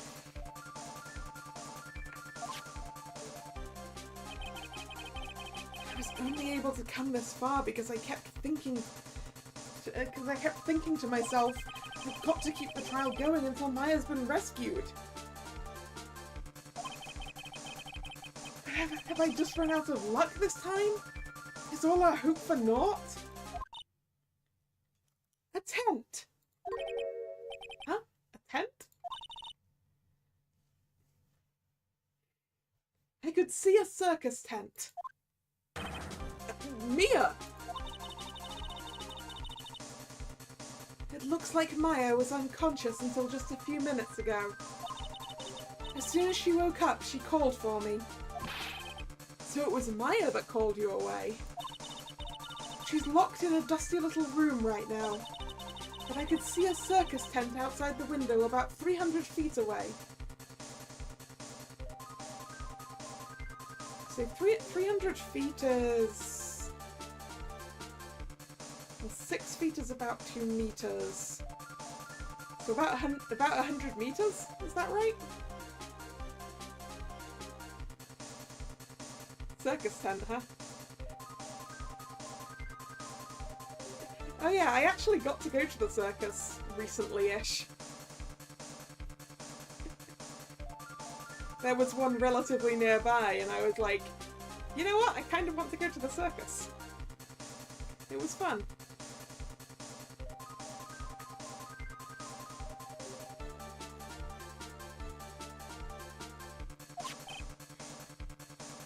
Gumshoe! Is there a circus in town right now? There's only one, pal! The very big circus. It's still here? Maya is somewhere within a 300-foot radius of the main tent. What? Okay. Hold on a sec, pal. Yeah, 100 meters is not really not that far.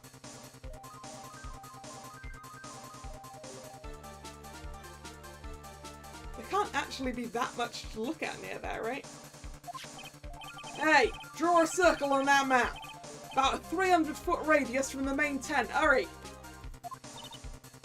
And I could see a mailbox under the window just outside. Gumshoe, there's also a mailbox. Okay, what else? What else, Mia? I'm sorry, but it was a very small window. I couldn't see anything else. It felt like I was in an old office building. Maybe the 3rd floor or so. I heard her! An old office building. Good stuff, pal. Okay, just hang in there. Just a little longer, pal. Wish us luck. Good luck. I'll call you later, so don't let your battery die, okay, pal? Are we allowed to take phone calls inside the courtroom? That feels like something we shouldn't be allowed to do.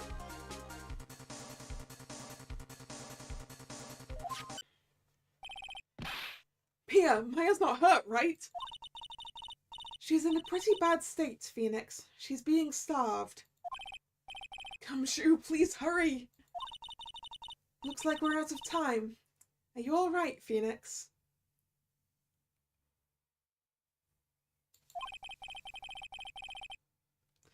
Are we meant to be doing this with Matt standing right next to us? Good point.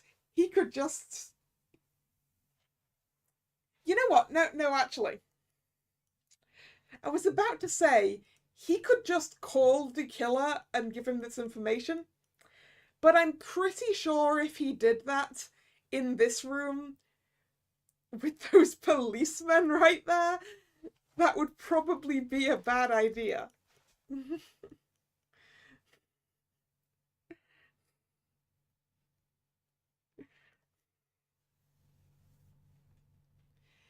It's only a matter of time before Maya's rescued.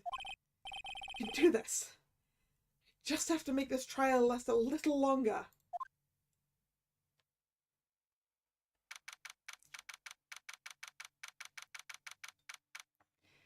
And I think I am going to take the opportunity of this scene change to call it for today.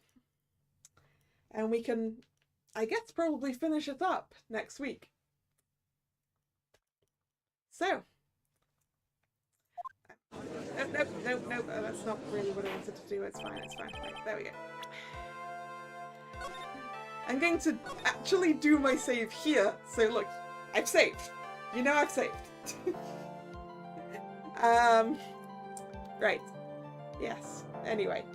Where was I? Yes, I'm going to call it here for today. So thank you very much for watching. It's been fun. If you're new here and you've enjoyed your time, please consider subscribing to the channel. You can also follow me on social media, which is linked in the description box. The streaming schedule for this channel goes both on social media and over here on YouTube in the posts tab of this channel.